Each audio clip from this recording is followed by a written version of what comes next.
ನಮಸ್ಕಾರ ಪ್ರೀತಿ ವೀಕ್ಷಕರೇ, ತಮ್ಮೆಲ್ಲರೂ ಕೂಡ ದಾವಣಗೆರೆ ನಗರದಲ್ಲಿ ಅತಿ ಹೆಚ್ಚು ಪ್ರಸಾರ ಹೊಂದ್ತಾ ಇರತಕ್ಕಂಥ ಚಾನಲ್ ಅಂತ ಹೆಸರುವಾಸಿಯಾಗಿರ್ತಕ್ಕಂಥ V1 ವಾಹಿನಿಯ ನಮಸ್ತೆ ದಾವಣಗೆರೆ ಕಾರ್ಯಕ್ರಮಕ್ಕೆ ಆತ್ಮೀಯವಾಗಿರ್ತಕ್ಕಂಥ ಸ್ವಾಗತ ಸುಸ್ವಾಗತ. ಸೊ ಇವತ್ತು ಡಿಸೆಂಬರ್ 18ನೇ ತಾರೀಕು ಬುಧವಾರ ಯಾರೆಲ್ಲ ಹುಟ್ಟುಹಬ್ಬವನ್ನು ಆಚರಿಸ್ಕೊಳ್ತಿದ್ದಾರೆ ಅವರೆಲ್ಲರೂ ಕೂಡ ಹುಟ್ಟುಹಬ್ಬದ ಹಾರ್ದಿಕ ಶುಭಾಶಯಗಳನ್ನು ತಿಳಿಸೋಣ. ಸೊ ನಿಮ್ಮೆಲ್ಲರ ಆಸೆಗಳು ಈಡೇರಿಸಲಿ, ನಿಮ್ಮೆಲ್ಲರ ಜೀವನದಲ್ಲಿ ಯಾವಾಗಲೂ ಸದಾ ಒಳ್ಳೆಯದಾಗಲಿ ಅಂತ ಹೇಳಿ ಹಾರೈಸೋಣ ಮತ್ತು ಹರಿಸೋಣ. ಅದ್ರ ಜೊತೆಗೆ ಯಾರೆಲ್ಲ ಇವತ್ತು ವಿವಾಹ ವಾರ್ಷಿಕೋತ್ಸವದ ಶುಭ ಸಂದರ್ಭದಲ್ಲಿದ್ದೀರಿ ಅವರೆಲ್ಲರೂ ಕೂಡ ಹಾರ್ದಿಕವಾಗಿ ಮತ್ತೊಮ್ಮೆ ಶುಭಾಶಯಗಳನ್ನು ತಿಳಿಸ್ತಾ, ಸೊ ನೀವು ಜೊತೆಯಾಗಿ 100 ಕಾಲ ಹೀಗೆ ಸಂತೋಷವಾಗಿ ಸಂತೃಪ್ತಿಯಿಂದ ಬಾಳೋ ಹಾಗಾಗಲಿ ಅಂಥೇಳಿ ಹಾರೈಸ್ತಾ ಇದ್ದೀನಿ. ಮತ್ತು ಯಾರೆಲ್ಲ ಇವತ್ತು ಹೊಸ ಕೆಲಸಗಳಿಗೆ ಕೈ ಹಾಕ್ತಾ ಇದ್ದೀರಿ, ಜಾಬ್ ಇಂಟ್ರೆಸ್ಟ್ ಇರ್ಬೋದು, ಬಿಸ್ನೆಸ್ ಎಕ್ಸ್ಪಾನ್ಷನ್ಸ್ ಇರ್ಬೋದು, ಅವರೆಲ್ಲರೂ ಕೂಡ ಶುಭವಾಗಲಿ, ನಿಮ್ಮೆಲ್ಲರ ಕನಸುಗಳು ಸಾಕಾರಗೊಳ್ಳಿ ಅಂತ ಹಾರೈಸ್ತಾ ಇದ್ದೀನಿ. ಅದೇ ರೀತಿ ಕ್ರೀಡಾ ಸುದ್ದಿಯನ್ನು ನೋಡೋಣ. ಅದ್ರ ಜೊತೆಗೆ ದಾವಣಗೆರೆ ನಗರದಲ್ಲಿ ಏನು ನಡೀತಾ ಇದೆ, ದಾವಣಗೆರೆ ಜಿಲ್ಲೆಯಲ್ಲಿ ಏನು ನಡೀತಾ ಇದೆ, ಹೊರ ರಾಜ್ಯಗಳ ವಿಚಾರ ಏನಿದೆ ಅನ್ನೋದನ್ನು ಕೂಡ ಗಮನವಹಿಸೋಣ.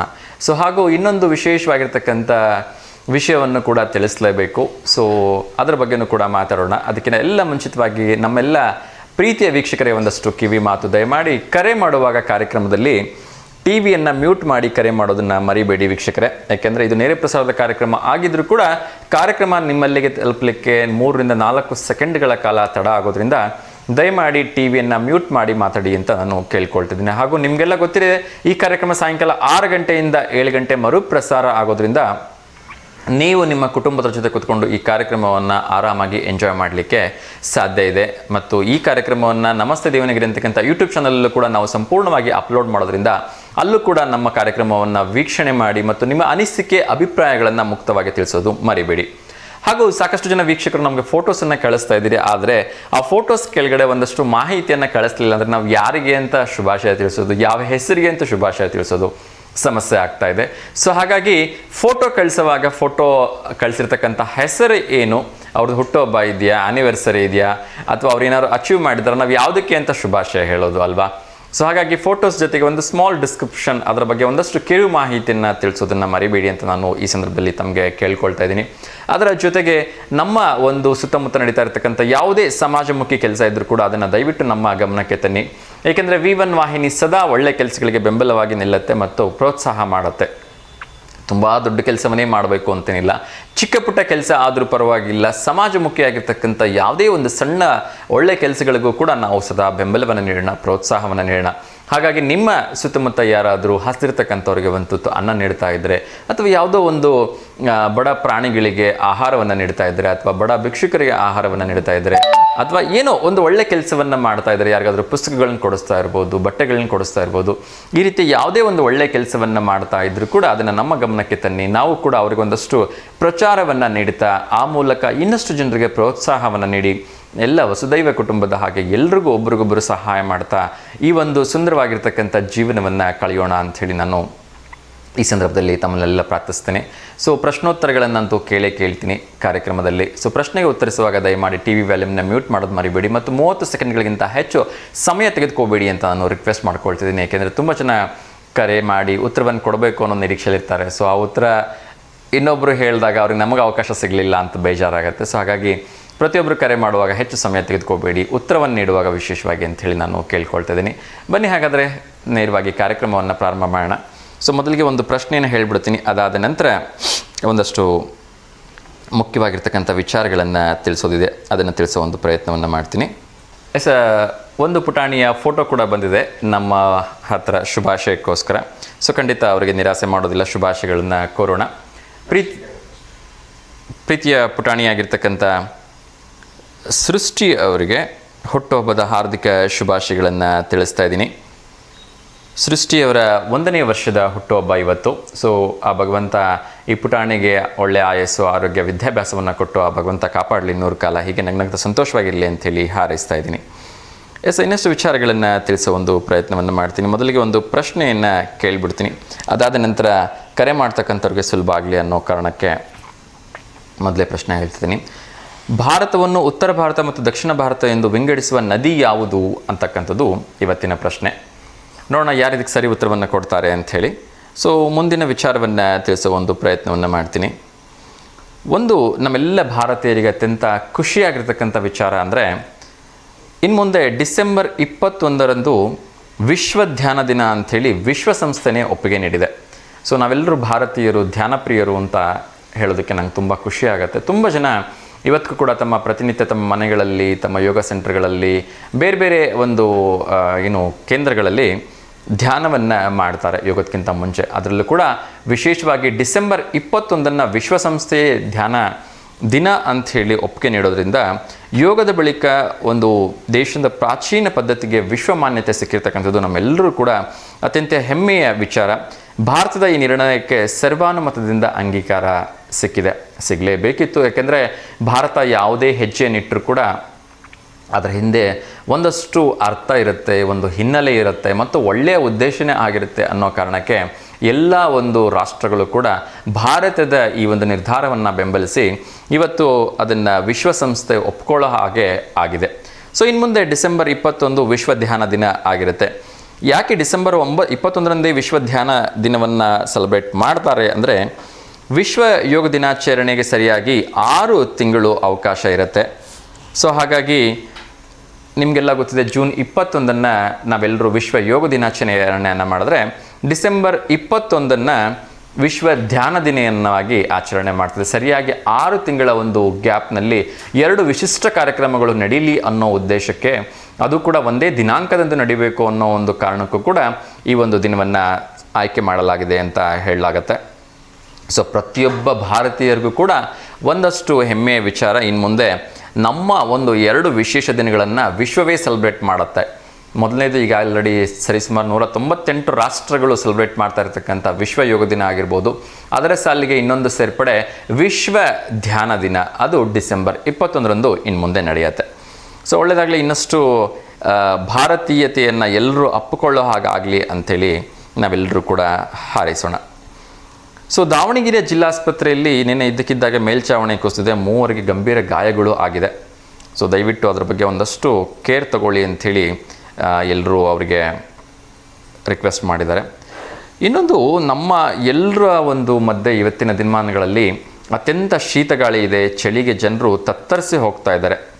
ಸಿಕ್ಕಾಪಟ್ಟೆ ಮದ್ಯಕ್ಕೆ ಡಿಮ್ಯಾಂಡ್ ಬರ್ತಾ ಇದೆ, ಸಿಕ್ಕಾಪಟ್ಟೆ ಟೀಗೆ ಡಿಮ್ಯಾಂಡ್ ಬರ್ತಾ ಇದೆ ಅಂತ ಆರೋಗ್ಯ ಇಲಾಖೆ ತುಂಬ ಕಳವಳವನ್ನು ವ್ಯಕ್ತಪಡಿಸ್ತಾ ಇದೆ. ಅದ್ರ ಜೊತೆಗೆ ಆರೋಗ್ಯ ಇಲಾಖೆ ಇನ್ನೊಂದು ಎಚ್ಚರಿಕೆಯನ್ನು ಮಾಹಿತಿಯನ್ನು ನೀಡಿದೆ.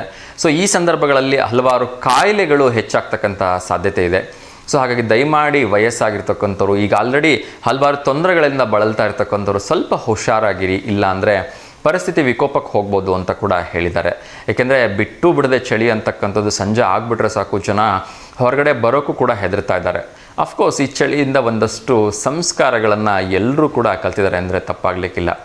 ಗಂಡು ಮಕ್ಕಳೇ ಆಗಲಿ ಹೆಣ್ಣು ಮಕ್ಕಳೇ ಆಗಲಿ ಕೈ ಕೊಟ್ಕೊಂಡು ಕುತ್ಕೊಳೋದು ಕಲ್ತಿದ್ದಾರೆ. ಅದು ನಿಜಕ್ಕೂ ಒಂದು ಒಳ್ಳೆಯ ವಿಚಾರ.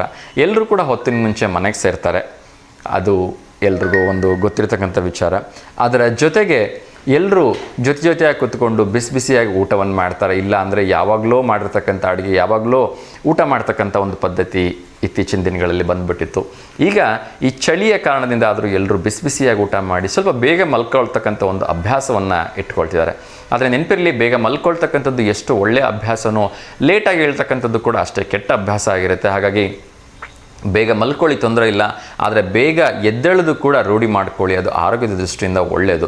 ಆದರೆ ವಯಸ್ಸಾದವರು ಈ ಒಂದು ಚಳಿಯಲ್ಲಿ ಬೇಗ ಎದ್ದೇಳೋದು ಬೇಡ.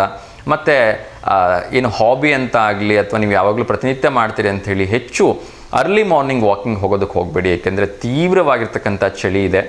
ಸೊ ಚಳಿಗೆ ಸಾಕಷ್ಟು ಹಾರ್ಟ್ ಅಟ್ಯಾಕ್ ಸಮಸ್ಯೆಗಳು, ಹೃದಯ ಸಂಬಂಧಿ ಸಮಸ್ಯೆಗಳು, ಬ್ರೈನ್ ಸ್ಟ್ರೋಕ್ ಸಮಸ್ಯೆಗಳು ಕಾಡೋ ಒಂದು ಸಾಧ್ಯತೆ ಇರುತ್ತೆ. ದಯವಿಟ್ಟು ಇವೆಲ್ಲ ಒಂದು ಸ್ವಲ್ಪ ಎಚ್ಚರಿಕೆಯಿಂದ ಇಟ್ಕೊಳ್ಳಿ. ಅತಿಯಾಗಿರ್ತಕ್ಕಂಥ ಚಹಾ ಕೂಡ ಸೇವಿಸೋಕ್ಕೆ ಹೋಗಬೇಡಿ, ಏಕೆಂದರೆ ನಿಮಗೆ ಗೊತ್ತಿಲ್ಲದೇ ಸಕ್ಕರೆ ಕಾಯಿಲೆ ಇನ್ಕ್ರೀಸ್ ಆಗಿಬಿಡ್ಬೋದು. ಸೊ ದಯವಿಟ್ಟು ಹುಷಾರಾಗಿರಿ.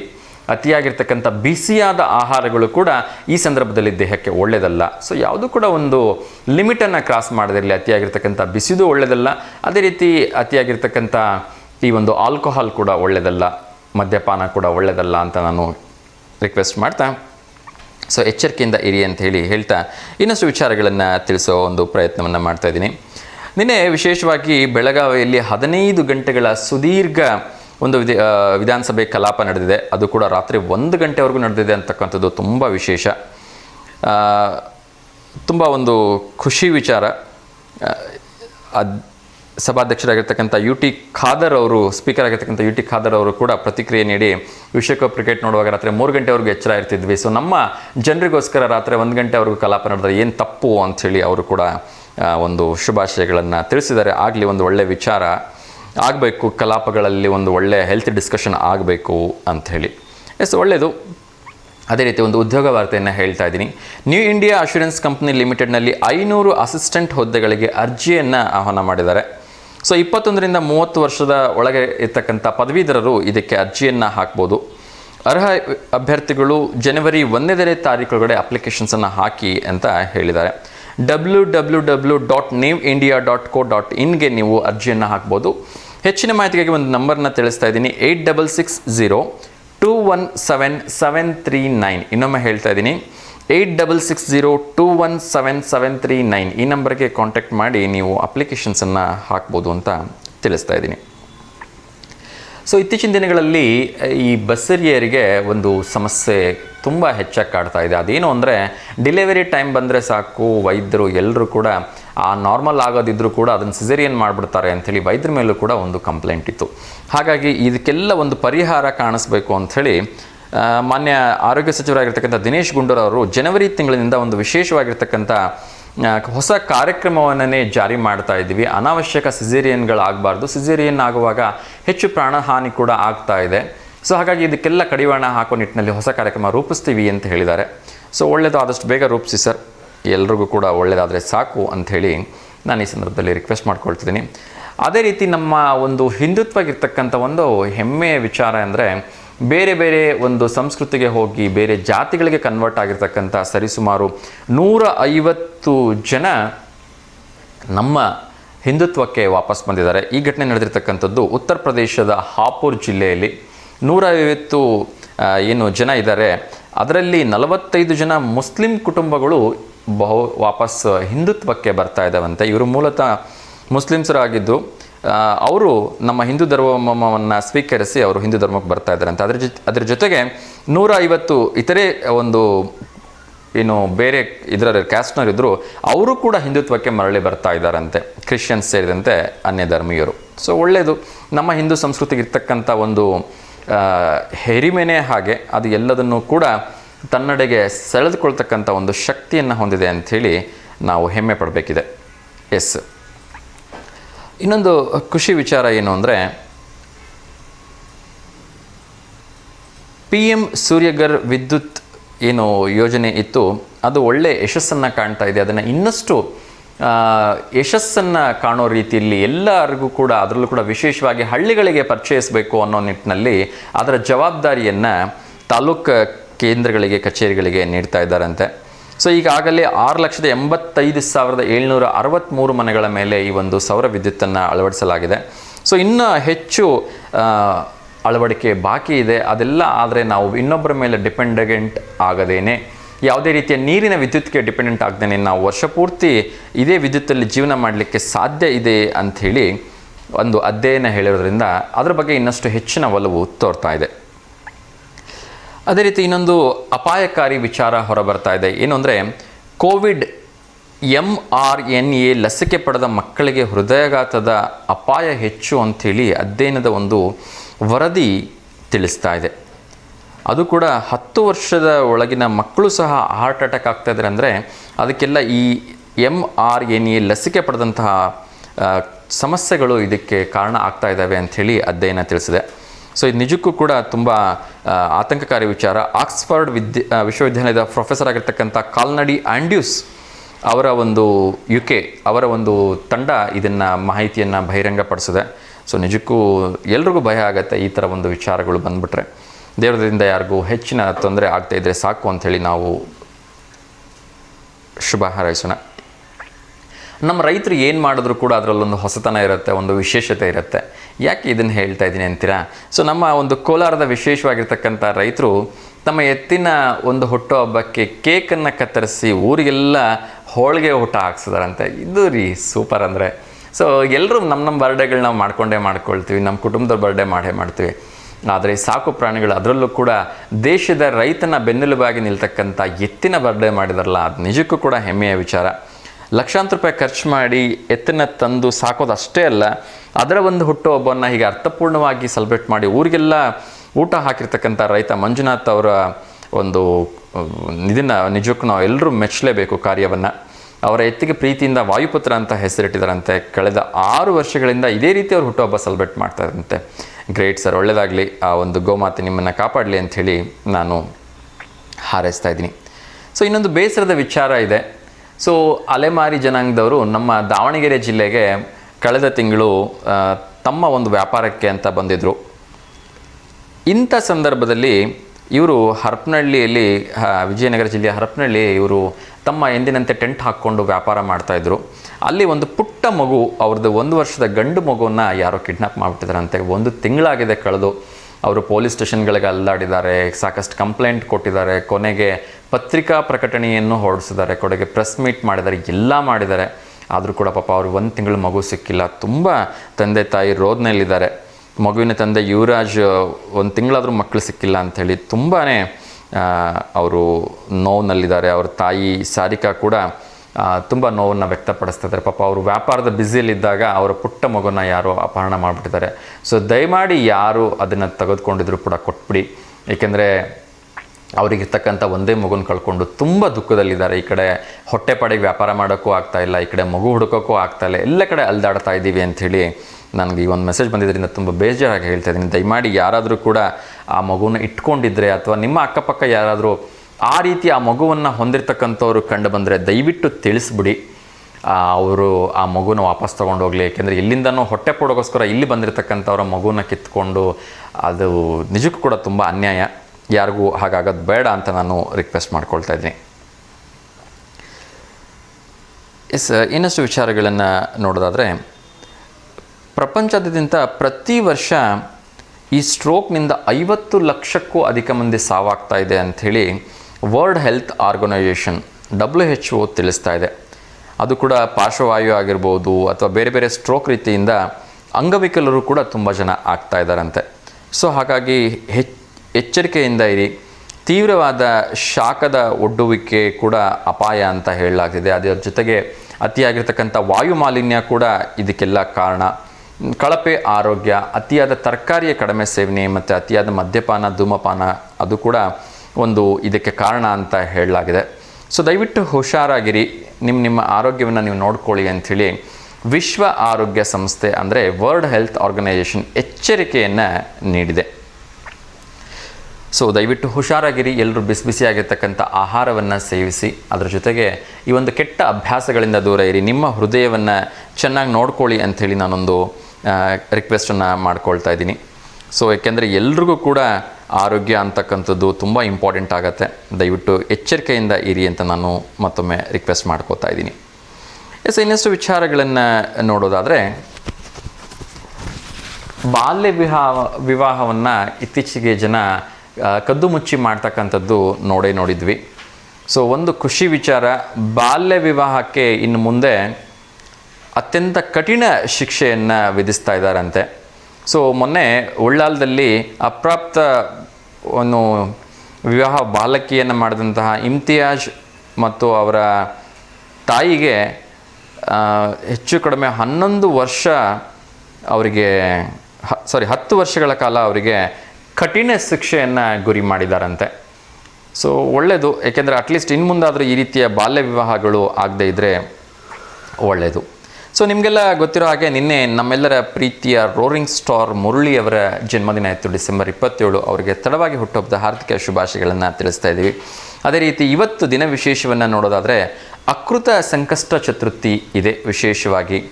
ಸೊ ಬುಧವಾರ ಬಂದಿರತಕ್ಕಂಥ ಒಂದು ಸಂಕಷ್ಟ ಚತುರ್ದಶಿ ಸಾಯಂಕಾಲ 8:27ಕ್ಕೆ ಚಂದ್ರದರ್ಶನ ಇದೆ. ಸೊ ನಗರದ ಶಿವಾಲಿ ರಸ್ತೆಯಲ್ಲಿರ್ತಕ್ಕಂಥ ಅಯ್ಯಪ್ಪ ಸ್ವಾಮಿ ಶಬರಿಗಿರೀಶ ದೇವಸ್ಥಾನ, ಗಣಪತಿ ದೇವಸ್ಥಾನದಲ್ಲಿ ಕಡೆಯ ಕಾರ್ತಿಕೋತ್ಸವ ಕೂಡ ಇದೆ. ಸೊ ಎಲ್ಲರೂ ಭಾಗವಹಿಸಿ ಅನ್ನ ಸಂತರ್ಪಣೆ ಇದೆ. ಸೊ ಆ ಭಗವಂತನ ಕೃಪೆಗೆ ಪಾತ್ರರಾಗಬೇಕು ಅಂಥೇಳಿ ದೇವಸ್ಥಾನದ ಮಂಡಳಿಯವರು ಹೇಳಿದ್ದಾರೆ. ಸೊ ವಿಶೇಷವಾಗಿರ್ತಕ್ಕಂಥ ಅಕೃತ ಸಂಕಷ್ಟ ಚತುರ್ದಶಿ, ಅದರಲ್ಲೂ ಕೂಡ ಬುಧವಾರ ಬಂದಾಗ ನೀವು ಏನೇ ಬೇಡಿಕೆಯನ್ನು ಕೇಳಿಕೊಂಡ್ರೂ ಕೂಡ ಆ ಭಗವಂತ ಅಸ್ತು ಅಂತ ಹೇಳ್ತಾನಂತೆ. ಹಾಗಾಗಿ ಗಣಪತಿಯನ್ನು ಧ್ಯಾನಿಸ್ತಕ್ಕಂಥವ್ರು, ಪೂಜಿಸ್ತಕ್ಕಂಥವ್ರಿಗೆ ಇದು ವಿಶೇಷವಾಗಿರ್ತಕ್ಕಂಥ ಸಂಕಷ್ಟಹರ ಚತುರ್ದಶಿ ಅಂತ ಹೇಳಲಾಗಿದೆ. ಒಂದು ಪುಟ್ಟ ವಿರಾಮವನ್ನು ತೆಗೆದುಕೊಳ್ಳೋಣ. ಅದಾದ ನಂತರ ಇನ್ನಷ್ಟು ವಿಚಾರಗಳನ್ನು ತಿಳಿಸ್ತೀನಿ. ಸೊ ದಾವಣಗೆರೆ ನಗರದಲ್ಲಿ ಸರಿಸುಮಾರಾಗಿ ಅರ್ಧಕ್ಕಿಂತ ಹೆಚ್ಚು ಭಾಗದಲ್ಲಿ ಇವತ್ತು ವಿದ್ಯುತ್ ಇಲ್ಲ ಅಂತಕ್ಕಂಥದ್ದು ನಮಗೆ ತಿಳಿದಿದೆ. ಹಾಗಾಗಿ ಅದ್ರ ಬಗ್ಗೆ ಇನ್ನಷ್ಟು ಮಾತಾಡೋಣ, ಯಾವ್ಯಾವ ಭಾಗಗಳಲ್ಲಿ ವಿದ್ಯುತ್ ಇಲ್ಲ ಅನ್ನೋದನ್ನು. ಒಂದು ಪುಟ್ಟ ವಿರಾಮವನ್ನು ತೆಗೆದುಕೊಂಡು ಮತ್ತೆ ನಿಮ್ಮ ಜೊತೆ ಮಾತಾಡ್ತೀನಿ.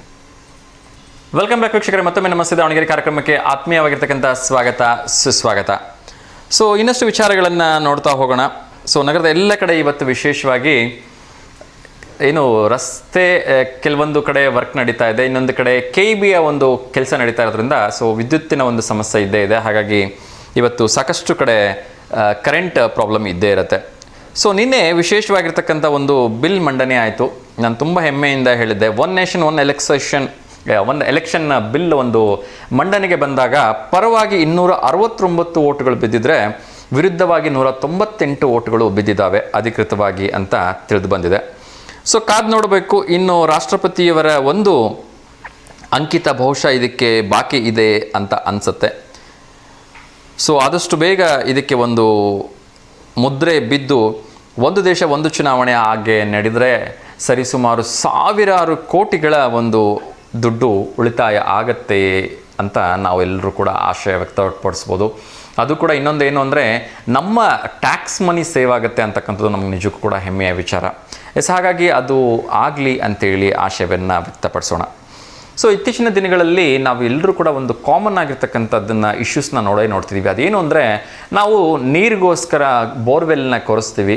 ಅಲ್ಲಿ ಒಂದು ವೇಳೆ ನೀರು ಬರಲಿಲ್ಲ ಅಂದರೆ ಅಥವಾ ಬತ್ತಿ ಹೋಗಿಬಿಟ್ಟಿದ್ರೆ ಅದನ್ನು ಕನಿಷ್ಠ ಪಕ್ಷ ಮುಚ್ಚೋ ಅಂಥ ಒಂದು ಕೃತಜ್ಞತೆಯು ಕೂಡ ನಾವು ಯಾರೂ ಹೋಗೋದಿಲ್ಲ. ಅದು ಯಾವ ಮಟ್ಟಕ್ಕೆ ಮಕ್ಕಳ ಒಂದು ಜೀವಕ್ಕೆ ಹಾನಿ ಆಗ್ತಾಯಿದೆ ಅಂತಕ್ಕಂಥದ್ದು ನೀವು ನೋಡ್ಬೋದು. ಸರಿಸುಮಾರು ಇಂಥ ಘಟನೆಗಳು ನಡೆದಾಗ ಲಕ್ಷಾಂತರ ರೂಪಾಯಿ ಖರ್ಚು ಮಾಡಿದ್ರೂ ಕೂಡ ಆ ಪುಟ್ಟ ಕಂದಮ್ಮಗಳನ್ನು ಬದುಕಿಸ್ಕೊಳ್ಳೋಕ್ಕಾಗೋದಿಲ್ಲ. ಅದು ದುರದೃಷ್ಟವಶಾತ್ ಆ ಮಕ್ಕಳು 70 ಅಡಿ 80 ಅಡಿ ಆಳಕ್ಕೆ ಹೋಗಿ ಸಿಗಾಕೊಂಡು ವಿಲವಿಲ ಒದ್ದಾಡಿ ಪ್ರಾಣ ಬಿಡ್ತಕ್ಕಂಥ ಒಂದು ಸನ್ನಿವೇಶ ನೋಡಿದ್ವಿ. ಸೊ ಹಾಗಾಗಿ ಖಡಕ್ಕಾಗಿರ್ತಕ್ಕಂಥ ನಿರ್ಧಾರ ತೆಗೆದುಕೊಂಡಿರ್ತಕ್ಕಂಥ ರಾಜ್ಯ ಸರ್ಕಾರ ಇನ್ನು ಮುಂದೆ ಯಾವುದೇ ಅನುಪಯುಕ್ತವಾಗಿರ್ತಕ್ಕಂಥ ಬೋರ್ವೆಲ್ಗಳನ್ನು ಏನಾದರೂ ಅದನ್ನು ಸರಿಯಾದ ರೀತಿಯಿಂದ ವ್ಯವಸ್ಥಿತವಾಗಿ ಮುಚ್ಚದೇ ಹೋದರೆ ಅಲ್ಲಿಂದ ಆಗ್ತಕ್ಕಂಥ ಪರಿಣಾಮಗಳನ್ನು ಸಂಪೂರ್ಣ ಅವರೇ ಜವಾಬ್ದಾರಿ ಹೊರಬೇಕು. ಅದ್ರ ಜೊತೆಗೆ 5 ವರ್ಷಗಳ ಕಾಲ ಕಠಿಣ ಶಿಕ್ಷೆಯನ್ನು ಕೂಡ ವಿಧಿಸ್ತೀವಿ ಅಂತ ಹೇಳಿದ್ದಾರೆ. ನಿಜಕ್ಕೂ ಕೂಡ ಒಂದು ಒಳ್ಳೆಯ ವಿಚಾರ. ಯಾಕಾಗಬಾರ್ದು ಹೇಳಿ? ಅಫ್ಕೋರ್ಸ್ ಅದರಿಂದ ನಮಗೇನು ಪ್ರಯೋಜನ ಇಲ್ಲ ಅಂತ ಹೇಳಿದ್ದೆ, ಆದರೆ ಅದರ ಮೇಲೆ ಒಂದು ಕಲ್ಲನ್ನು ಇಟ್ಬಿಟ್ಟು ಸಿಮೆಂಟ್ ಮಾಡಿಸ್ಬಿಡಿ, ಅಥವಾ ಒಂದು ಮಕ್ಕಳು ಅದನ್ನು ಸರ್ಸೋಕ್ಕಾಗದಿರ್ತಕ್ಕಂಥ ದೊಡ್ಡದಾಗಿರ್ತಕ್ಕಂಥ ಕಲ್ಲನ್ನು ಅದನ್ನಿಟ್ಟು ಪ್ಯಾಚ್ ಮಾಡಿಬಿಡಿ. ಯಾಕೆ ಅದನ್ನು ಹಾಗೆ ಬಿಟ್ಟು ಪಕ್ಷಿಗಳು ಬೀಳ್ಬೋದು ಅಥವಾ ಮಕ್ಕಳೇ ಬಿದ್ದರು ಅಂದರೆ ಯಾರು ಇತ್ತೀಚಿನ ದಿನಗಳಲ್ಲಿ ಎಲ್ಲರೂ ಕೂಡ ಒಂದೊಂದು ಮನೆಗೆ ಒಂದೊಂದು ಮಗುಗಳನ್ನ ಇಟ್ಕೊಂಡಿರ್ತಾರೆ. ಸೊ ಆ ಮಕ್ಕಳಿಗೆ ಏನಾದ್ರು ತೊಂದರೆ ಆಗಿಬಿಟ್ರೆ ಆ ಕುಟುಂಬದ ರೋದನೆ ಅಂತೂ ಕೇಳ್ತಿದ್ದು. ಸೊ ನಮ್ಮ ದಾವಣಗೆರೆಯಲ್ಲೇ ಅಂಥ ಘಟನೆ ನಡೆದಿತ್ತು. ಸೊ ಹಾಗಾಗಿ ಇನ್ಯಾವತ್ತೂ ಕೂಡ ಯಾರ ಜೀವನದಲ್ಲೂ ಕೂಡ ಅಂಥ ಘಟನೆಗಳು ನಡೀಬಾರ್ದು ಅಂದರೆ ರಾಜ್ಯ ಸರ್ಕಾರ ತೆಗೆದುಕೊಂಡಿರ್ತಕ್ಕಂಥ ಈ ನಿರ್ಧಾರಕ್ಕೆ ನಾವೆಲ್ಲರೂ ಕೂಡ ಕೈ ಜೋಡಿಸ್ಬೇಕು. ಅಂದರೆ ದಯಮಾಡಿ ಯಾವುದೇ ರೈತರು ತಮ್ಮ ಹೊಲಗಳಲ್ಲೇ ಆಗಿರಲಿ ಅಥವಾ ಯಾರೇ ಆಗಲಿ ತಮ್ಮ ಮನೆಗಳ ಸುತ್ತಮುತ್ತ ಕೊರೆದಿರ್ತಕ್ಕಂಥ ಬೋರ್ಗಳನ್ನು ಯಾವುದು ಉಪಯೋಗಕ್ಕೆ ಬರ್ತಾ ಇಲ್ಲ, ಅದು ಅನುಪಯುಕ್ತ ಅಂತ ಅನಿಸಿದ್ರೆ ತಕ್ಷಣಕ್ಕೆ ದಯಮಾಡಿ ಅದರ ಮೇಲೆ ಒಂದು ಕಲ್ಲನ್ನು ಇಟ್ಟು ಅದನ್ನು ಪ್ಯಾಚ್ ಮಾಡಿಸಿ ಅದನ್ನು ಕ್ಲೋಸ್ ಮಾಡಿಬಿಡಿ. ಅಥವಾ ಸ್ಥಳೀಯ ಅಲ್ಲಿ ಯಾರೂ ಅದಕ್ಕೆ ವಾರಸುದಾರ ಇಲ್ಲ ಅಂದರೆ ಮಹಾನಗರ ಪಾಲಿಕೆಗೆ ಅಥವಾ ನಿಮ್ಮ ಜಿಲ್ಲಾ ಪಂಚಾಯತ್ ಜಿಲ್ಲಾಡಳಿತಕ್ಕಾದರೂ ತಿಳಿಸಿ ಆ ಬೋರ್ವೆಲ್ ಗುಂಡಿಯನ್ನು ಮುಚ್ಚೋದಕ್ಕೆ ದಯಮಾಡಿ ಸಹಕಾರ ನೀಡಿ ಅಂಥೇಳಿ ನಾನು ಕೇಳ್ಕೊಳ್ತಾ ಇದ್ದೀನಿ. ಇನ್ನಷ್ಟು ವಿಚಾರಗಳನ್ನು ನೋಡೋದಾದರೆ PUC ಪಾಸಾಗಿರ್ತಕ್ಕಂಥ ವಿದ್ಯಾರ್ಥಿಗಳಿಗೆ ಕೋಟಕ್ ಕನ್ಯಾ ವಿದ್ಯಾರ್ಥಿ ವೇತನವನ್ನು ನೀಡ್ತಾ ಇದೆ. 1.5 ಲಕ್ಷದವರೆಗೂ ಕೂಡ ವಿದ್ಯಾರ್ಥಿ ವೇತನವನ್ನು ನೀಡ್ತಾ ಇದ್ದಾರಂತೆ. ಸೊ ಹಾಗಾಗಿ ದಯವಿಟ್ಟು ಯಾರೆಲ್ಲ PUC ಪಾಸಾಗಿರ್ತಕ್ಕಂಥ ವಿದ್ಯಾರ್ಥಿಗಳಿದ್ದೀರಿ ಅವರು tvstore.comಗೆ ಹೋಗಿ ಸರ್ಚ್ ಮಾಡಿ ಅದ್ರ ಬಗ್ಗೆ ಹೆಚ್ಚಿನ ಮಾಹಿತಿಯನ್ನು ತಿಳ್ಕೊಳ್ಳಿ. ಕೋಟಕ್ ಬ್ಯಾಂಕ್ನ ಒಂದು ವೆಬ್ಸೈಟ್ಗೆ ಹೋಗ್ಬಿಟ್ಟು ನೀವು ಅದ್ರ ಬಗ್ಗೆ ಹೆಚ್ಚಿನ ಮಾಹಿತಿಯನ್ನು ಕೂಡ ತಿಳ್ಕೊಬೋದು. ಒಳ್ಳೆ ಆಪರ್ಚುನಿಟಿ. 1.5 ಲಕ್ಷದವರೆಗೂ ಕೂಡ ಅವರು ನಿಮಗೆ ಒಂದು ಸ್ಕಾಲರ್ಶಿಪ್ಪನ್ನು ನೀಡ್ತಾ ಇದ್ದಾರಂತೆ. ಸೊ ಯಾರ್ಯಾರಿಗೆ ಇದು ಬರುತ್ತೆ ಅವರೆಲ್ಲರೂ ಅದನ್ನು ಉಪಯೋಗಿಸ್ಕೊಳ್ಳಿ ಅಂತ ನಾನು ಕೇಳ್ಕೊಳ್ತಾ ಇದ್ದೀನಿ. ಒಂದು ಕರೆ ಬರ್ತಾ ಇದೆ, ಯಾರ್ದು ಅಂತ ನೋಡೋಣ. ಬಹುಶಃ ಕರೆ ಕಟ್ ಆಯಿತು. ಸೊ ಎಲ್ರಿಗೂ ಒಳ್ಳೆಯದಾಗಲಿ. ಅದೇ ರೀತಿ ಇನ್ನಷ್ಟು ವಿಚಾರಗಳನ್ನು ಹೇಳೋದಾದರೆ ಇದೇ ಡಿಸೆಂಬರ್ 20ನೇ ತಾರೀಕು SSLC PUC ITI ಡಿಪ್ಲೊಮಾ ಪದವಿ ವಿದ್ಯಾರ್ಥಿಗಳಿಗೆ ಉದ್ಯೋಗ ಮೇಳ ನಡೀತಾ ಇದೆ. ಸೊ ತುಂಬ ಸೂಪರ್ ಆಗಿರ್ತಕ್ಕಂಥ ವಿಚಾರ. ಏಕೆಂದರೆ ಉದ್ಯೋಗ ಮೇಳ ಯಾವತ್ತು ನಡೆಯುತ್ತೆ ಅಂತ ನನಗಂತೂ ತುಂಬ ಖುಷಿ ಆಗುತ್ತೆ. ಅಟ್ಲೀಸ್ಟ್ ನಮ್ಮ ಒಂದಷ್ಟು ಯೂತ್ಸ್ಗೆ ಆ ಮೂಲಕ ಉದ್ಯೋಗದ ಅವಕಾಶ ಸಿಗುತ್ತೆ. ಅದರಲ್ಲಿ ಎಷ್ಟು ಜನ ಸೆಲೆಕ್ಟ್ ಆಗ್ತಾರೋ ಬಿಡ್ತಾರೋ ಗೊತ್ತಿಲ್ಲ, ಬಟ್ ಪ್ರಯತ್ನ ಅಂತೂ ಮಾಡಿ ಅಂತ ನಾನು ರಿಕ್ವೆಸ್ಟ್ ಮಾಡ್ಕೊಳ್ತೀನಿ. ಏಕೆಂದರೆ ಉದ್ಯೋಗ ಮೇಳ ನಡೀತಕ್ಕಂಥ ಸಂಖ್ಯೆನೇ ಈಗ ತುಂಬ ಕಡಿಮೆ ಆಗಿಬಿಟ್ಟಿದೆ, ಮೊದಲಿನ ಥರ ಇಲ್ಲ. ಅದ್ರ ಬಗ್ಗೆ ಮಾತಾಡೋಣ. ಒಂದು ಕರೆ ಸ್ವೀಕರಣ ಮಾಡೋಣ. ನಮ್ಮ ರೆಗ್ಯುಲರ್ ಕಾಲರಾಗಿರ್ತಕ್ಕಂಥ ಮಂಜುಳಾ ಮೇಡಮ್. ನಮಸ್ತೆ ಮಂಜುಳಾ ಮೇಡಮ್. ನಮಸ್ತೆ ಸರ್. ನಮಸ್ತೆ ಮೇಡಮ್, ಹೇಗಿದ್ದೀರಿ? ತಿಂಡಿ ಆಯಿತಾ? ಆಯ್ತು ಸರ್. ಓಕೆ, ಏನು ಮೇಡಮ್ ವಿಶೇಷ ಇವತ್ತು ತಿಂಡಿ? Bisibele bath sir. Bisibele bath. Okay, so ಯಾರಿಗಾದರೂ ಶುಭಾಶಯ ಹೇಳಲಿಕ್ಕಿದೆಯಮ್ಮ? ಇಲ್ಲ ಸರ್.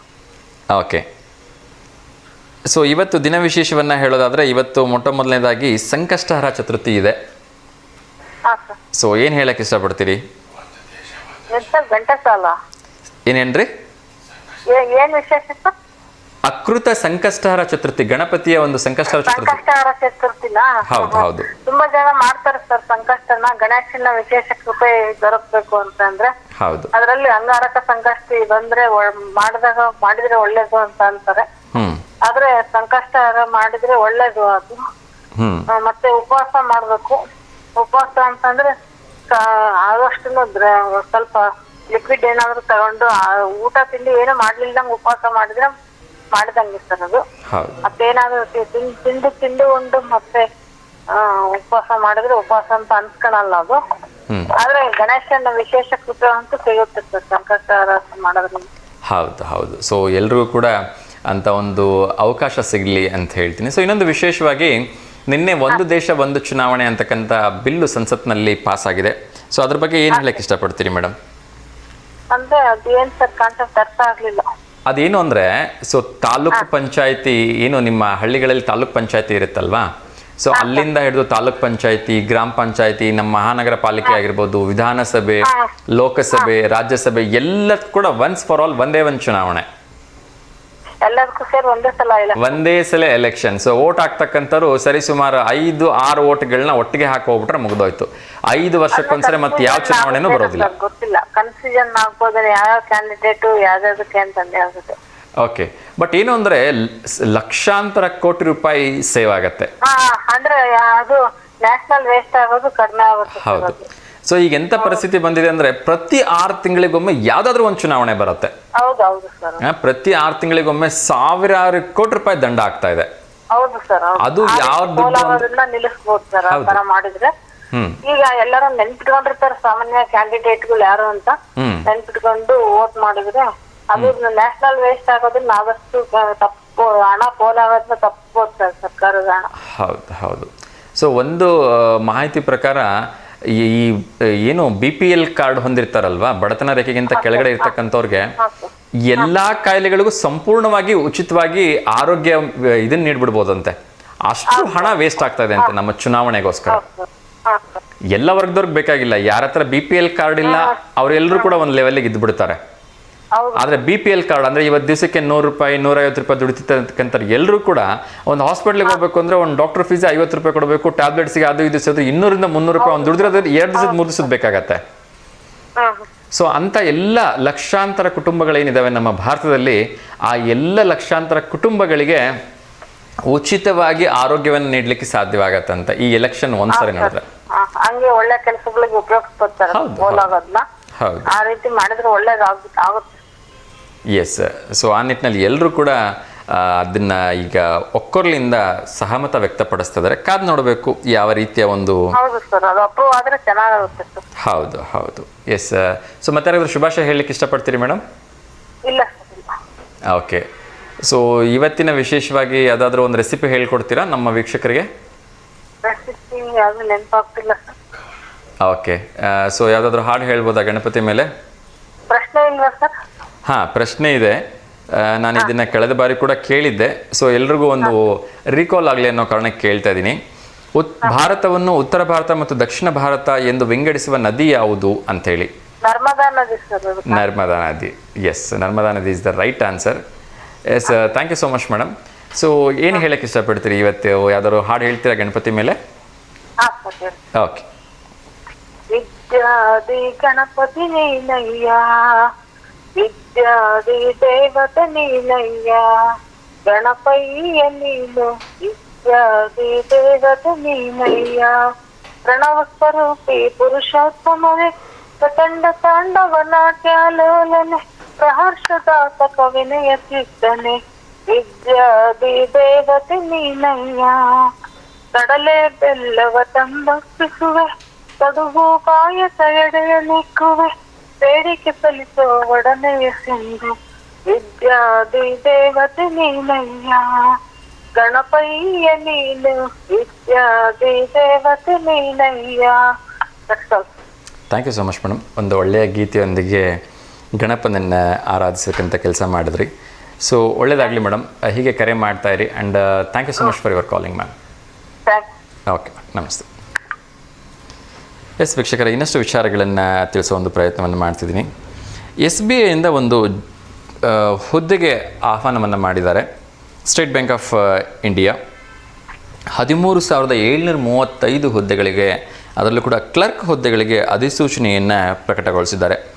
ರಾಜ್ಯದ ಅಭ್ಯರ್ಥಿಗಳು ಕನ್ನಡದಲ್ಲಿಯೇ ಪೂರ್ವಭಾವಿ ಮತ್ತು ಮುಖ್ಯ ಪರೀಕ್ಷೆಯನ್ನು ಬರೀತಕ್ಕಂಥ ಅವಕಾಶ ಇದೆ. ಸೊ ದಯವಿಟ್ಟು ಯಾರು ಮಿಸ್ ಮಾಡ್ಕೋಬೇಡಿಪ್ಪ, ನನಗೆ ಇಂಗ್ಲೀಷ್ ಬರಲ್ಲ, ಹಿಂದಿ ಬರಲ್ಲ ಅಂದ್ಕೊಂಡು. ಏಕೆಂದರೆ ನಮ್ಮೆಲ್ಲ ವಿದ್ಯಾರ್ಥಿಗಳಿಗೆ ಕನ್ನಡದಲ್ಲಿಯೇ ಮುಖ್ಯ ಮತ್ತು ಪ್ರಮುಖ ಪರೀಕ್ಷೆಯನ್ನು, ಪೂರ್ವಭಾವಿ ಪರೀಕ್ಷೆಯನ್ನು ಬರಲಿಕ್ಕೆ ಅವಕಾಶ ಕೊಡ್ತಾ ಇದ್ದಾರಂತೆ. ಸೊ ಇನ್ನೆಂಥ ಅವಕಾಶ ಬೇಕು ಹೇಳಿ ನಮ್ಮೆಲ್ಲರೂ ಕೂಡ.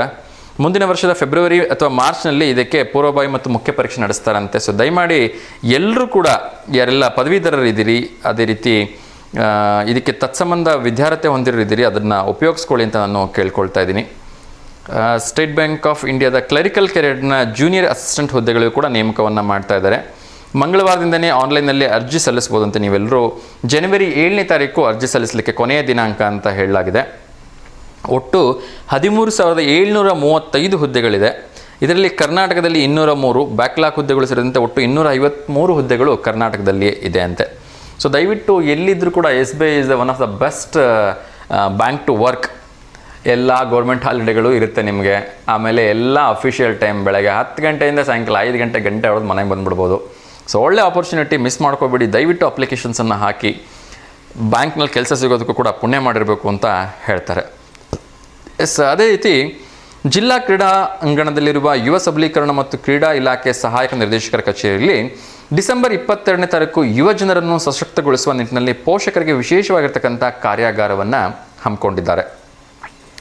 ಸೊ ಇಂಥ ಒಂದು ಒಳ್ಳೆಯ ಆಪರ್ಚುನಿಟಿನ ಮಿಸ್ ಮಾಡ್ಕೋಬೇಡಿ ಅಂತ ನಾನು ಎಲ್ಲರೂ ಪೋಷಕರಿಗೆ ಹೇಳ್ತೀನಿ. ಏಕೆಂದರೆ ಎಷ್ಟೋ ಸಂದರ್ಭಗಳಲ್ಲಿ ಮಕ್ಕಳನ್ನು ಯಾಕೆ ಸ್ಪೋರ್ಟ್ಸಿಗೆ ಕಳಿಸ್ಬೇಕು ಅಂತ ಯೋಚನೆ ಮಾಡ್ತಕ್ಕಂಥ ಎಲ್ಲ ಪೋಷಕರಿಗೂ ಕೂಡ ಇಲ್ಲೊಂದು ಒಳ್ಳೆಯ ಉತ್ತರ ಸಿಗುತ್ತೆ. ಏಕೆಂದರೆ ನಿಮಗೆಲ್ಲ ಆಶ್ಚರ್ಯ ಅಂತ ಅನ್ನಿಸ್ಬೋದು, ಈಗ ಹಲವಾರು ಕ್ರೀಡೆಗಳಲ್ಲಿ ಒಂದು ರಿಸರ್ವೇಷನ್ ಕೋಟಾ ಇದೆ.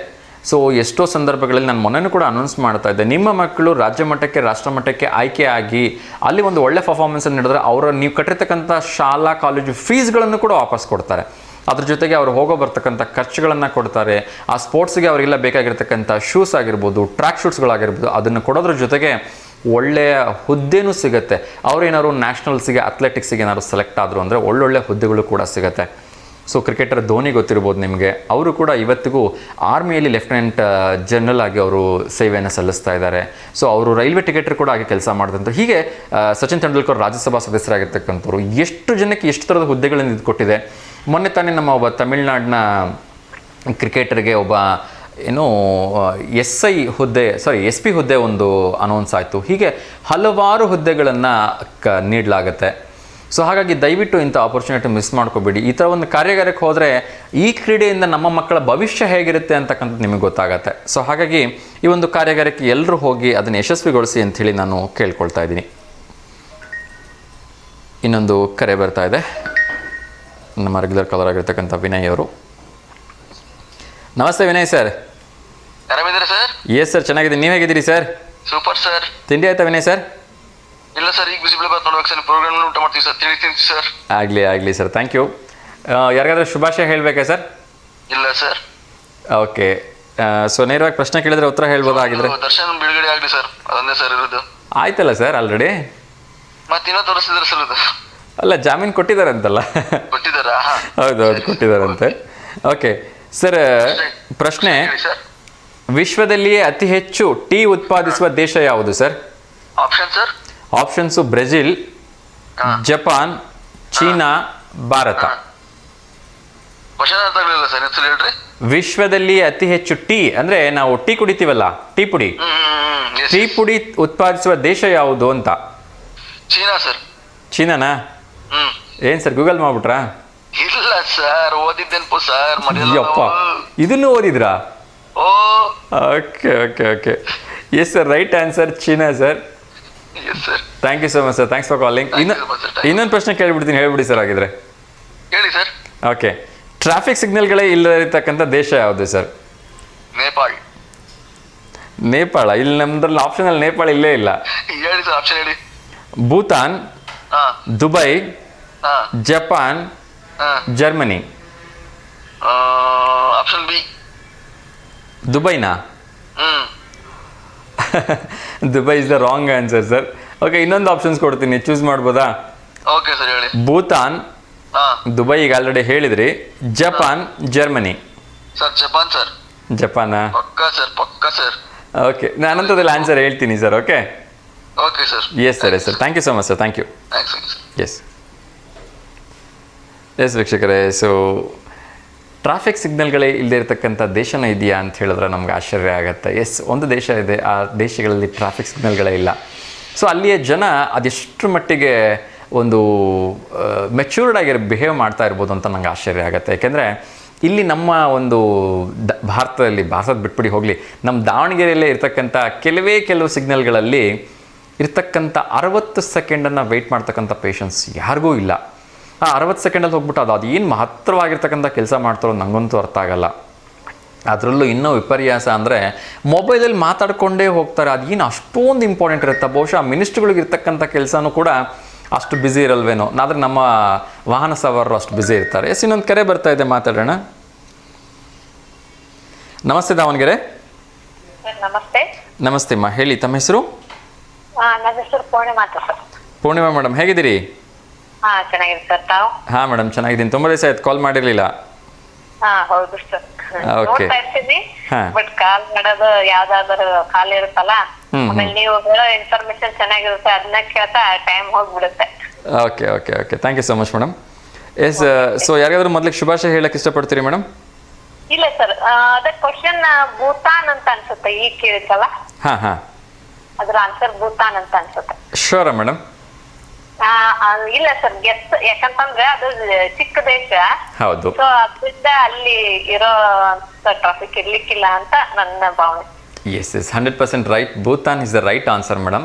ಅಫ್ಕೋರ್ಸ್ ಅದು ಚಿಕ್ಕ ದೇಶ, ಆದರೆ ನಾವು ಚಿಕ್ಕ ದೇಶ ಅಂತ ನೋಡೋದಕ್ಕಿಂತ ಈಗ ನಾವೊಂದು ಸಣ್ಣ ಊರಲ್ಲೂ ಕೂಡ, ಈಗ ನಮ್ಮ ಫಾರ್ ಎಕ್ಸಾಂಪಲ್ ನಮ್ಮ ದಾವಣಗೆರೆನೇ ತೊಗೊಂಡ್ರು ಕೂಡ ಇಲ್ಲಿ ಸಿಗ್ನಲ್ಗಳನ್ನು ಅದೆಷ್ಟು ಬ್ರೇಕ್ ಮಾಡ್ತಾರೆ ಜನ ಅಂದರೆ ನಿಜಕ್ಕೂ ಕೂಡ ಬೇಸರ ಆಗತ್ತೆ. ಎಷ್ಟೋ ಸಂದರ್ಭಗಳಲ್ಲಿ ಆಂಬುಲೆನ್ಸ್ಗಳಿಗೂ ಕೂಡ ಸೈಡ್ ಕೊಡ್ತಕ್ಕಂಥ ಮಾನವೀಯತೆ ನಮ್ಮ ಜನರಲ್ಲಿ ಇಲ್ದಂಗೆ ಆಗಿದೆ. ಸೊ ಹಾಗಾಗಿ ಅಂಥ ಒಂದು ದೇಶದಲ್ಲೇ ಸಿಗ್ನಲ್ ಇಲ್ಲ ಅಂತ ಹೇಳ್ಬಿಟ್ರೆ ನಿಜಕ್ಕೂ ಅದು ಆಶ್ಚರ್ಯ ಅಲ್ವಾ? ಅದು ಎಷ್ಟು ಚೆನ್ನಾಗಿ ಅವರು ಎಲ್ಲರೂ ತಿಳ್ಕೊಂಡು ತಾವೇ ಫಾಲೋ ಮಾಡ್ತಾ ಇದ್ದಾರೆ ಅಂತಂದ್ರೆ ಗ್ರೇಟ್ ಸರ್. ಎಷ್ಟು ಮೆಚ್ಯೂರ್ ಆಗಿ ಬಿಹೇವ್ ಮಾಡ್ತಾ ಇರ್ಬೋದು ಅಂತ ಖುಷಿ ಆಗುತ್ತೆ ನಿಜವಾಗ್ಲೂ. ಹೌದು. ಎಸ್, ಆಮೇಲೆ ಇನ್ನೊಂದು ವಿಚಾರ ಸರ್, ಅದು ಇವತ್ತು ಕಾಲ್ ಮಾಡಿದ ರೀಸನ್ ಅದೇ ಏನಂತ, ಮತ್ತೆ ಕಸದ ಪ್ರಾಬ್ಲಮ್ ಏನಂತಂದ್ರೆ ಇತ್ತೀಚೆಗೆ ಈ ರೂಮ್ ಮಾಡ್ಕೊಂಡಿರ್ತಾರೆ ಸರ್ ಸ್ಟೂಡೆಂಟ್ಸ್. ಓಕೆ. ಅವರು ಇದು ಎಲ್ಲಾದ್ರೂ ಎದ್ದು ಹೋಗ್ಬಿಡ್ತಾರೆ. ಅವರು ಕೆಳಗಡೆ ಓನರ್ ಹೇಳಿ ಇಟ್ರೆ ಓನರ್ಸ್ ತಗೊಂಡು ಇವ್ರಿಗೆ ಕೊಡ್ತಾರೆ. ಅಲ್ಲೇ ಒಂದು ಪ್ಲೇಸ್ ಇರುತ್ತೆ, ಅಲ್ಲಿ ಇಟ್ಬಿಟ್ರೆ ಮುಗೀತು, ಅದನ್ನ ಬಿಡ್ತಾರೆ. ಬಿಟ್ಟು ತಗೊಳೋದು ಎಸೆದು ಆ ಹುಡುಗರು ಏನ್ ಮಾಡ್ತಾರ ಅನ್ನೋದು ಓನರ್ನ ಫಾಲೋ ಮಾಡಿದ್ರೆ ಬೆಟರ್ ಸರ್. Okay okay. ಇವಾಗ ಇನ್ನೊಂದು ಖುಷಿ ವಿಚಾರ ಏನು ಅಂದ್ರೆ, ಇವಾಗ ಯಾರು ಕಸಕ್ಕೆ ದುಡ್ಡು ಕೊಡೋ ಅವಶ್ಯಕತೆ ಇಲ್ಲ.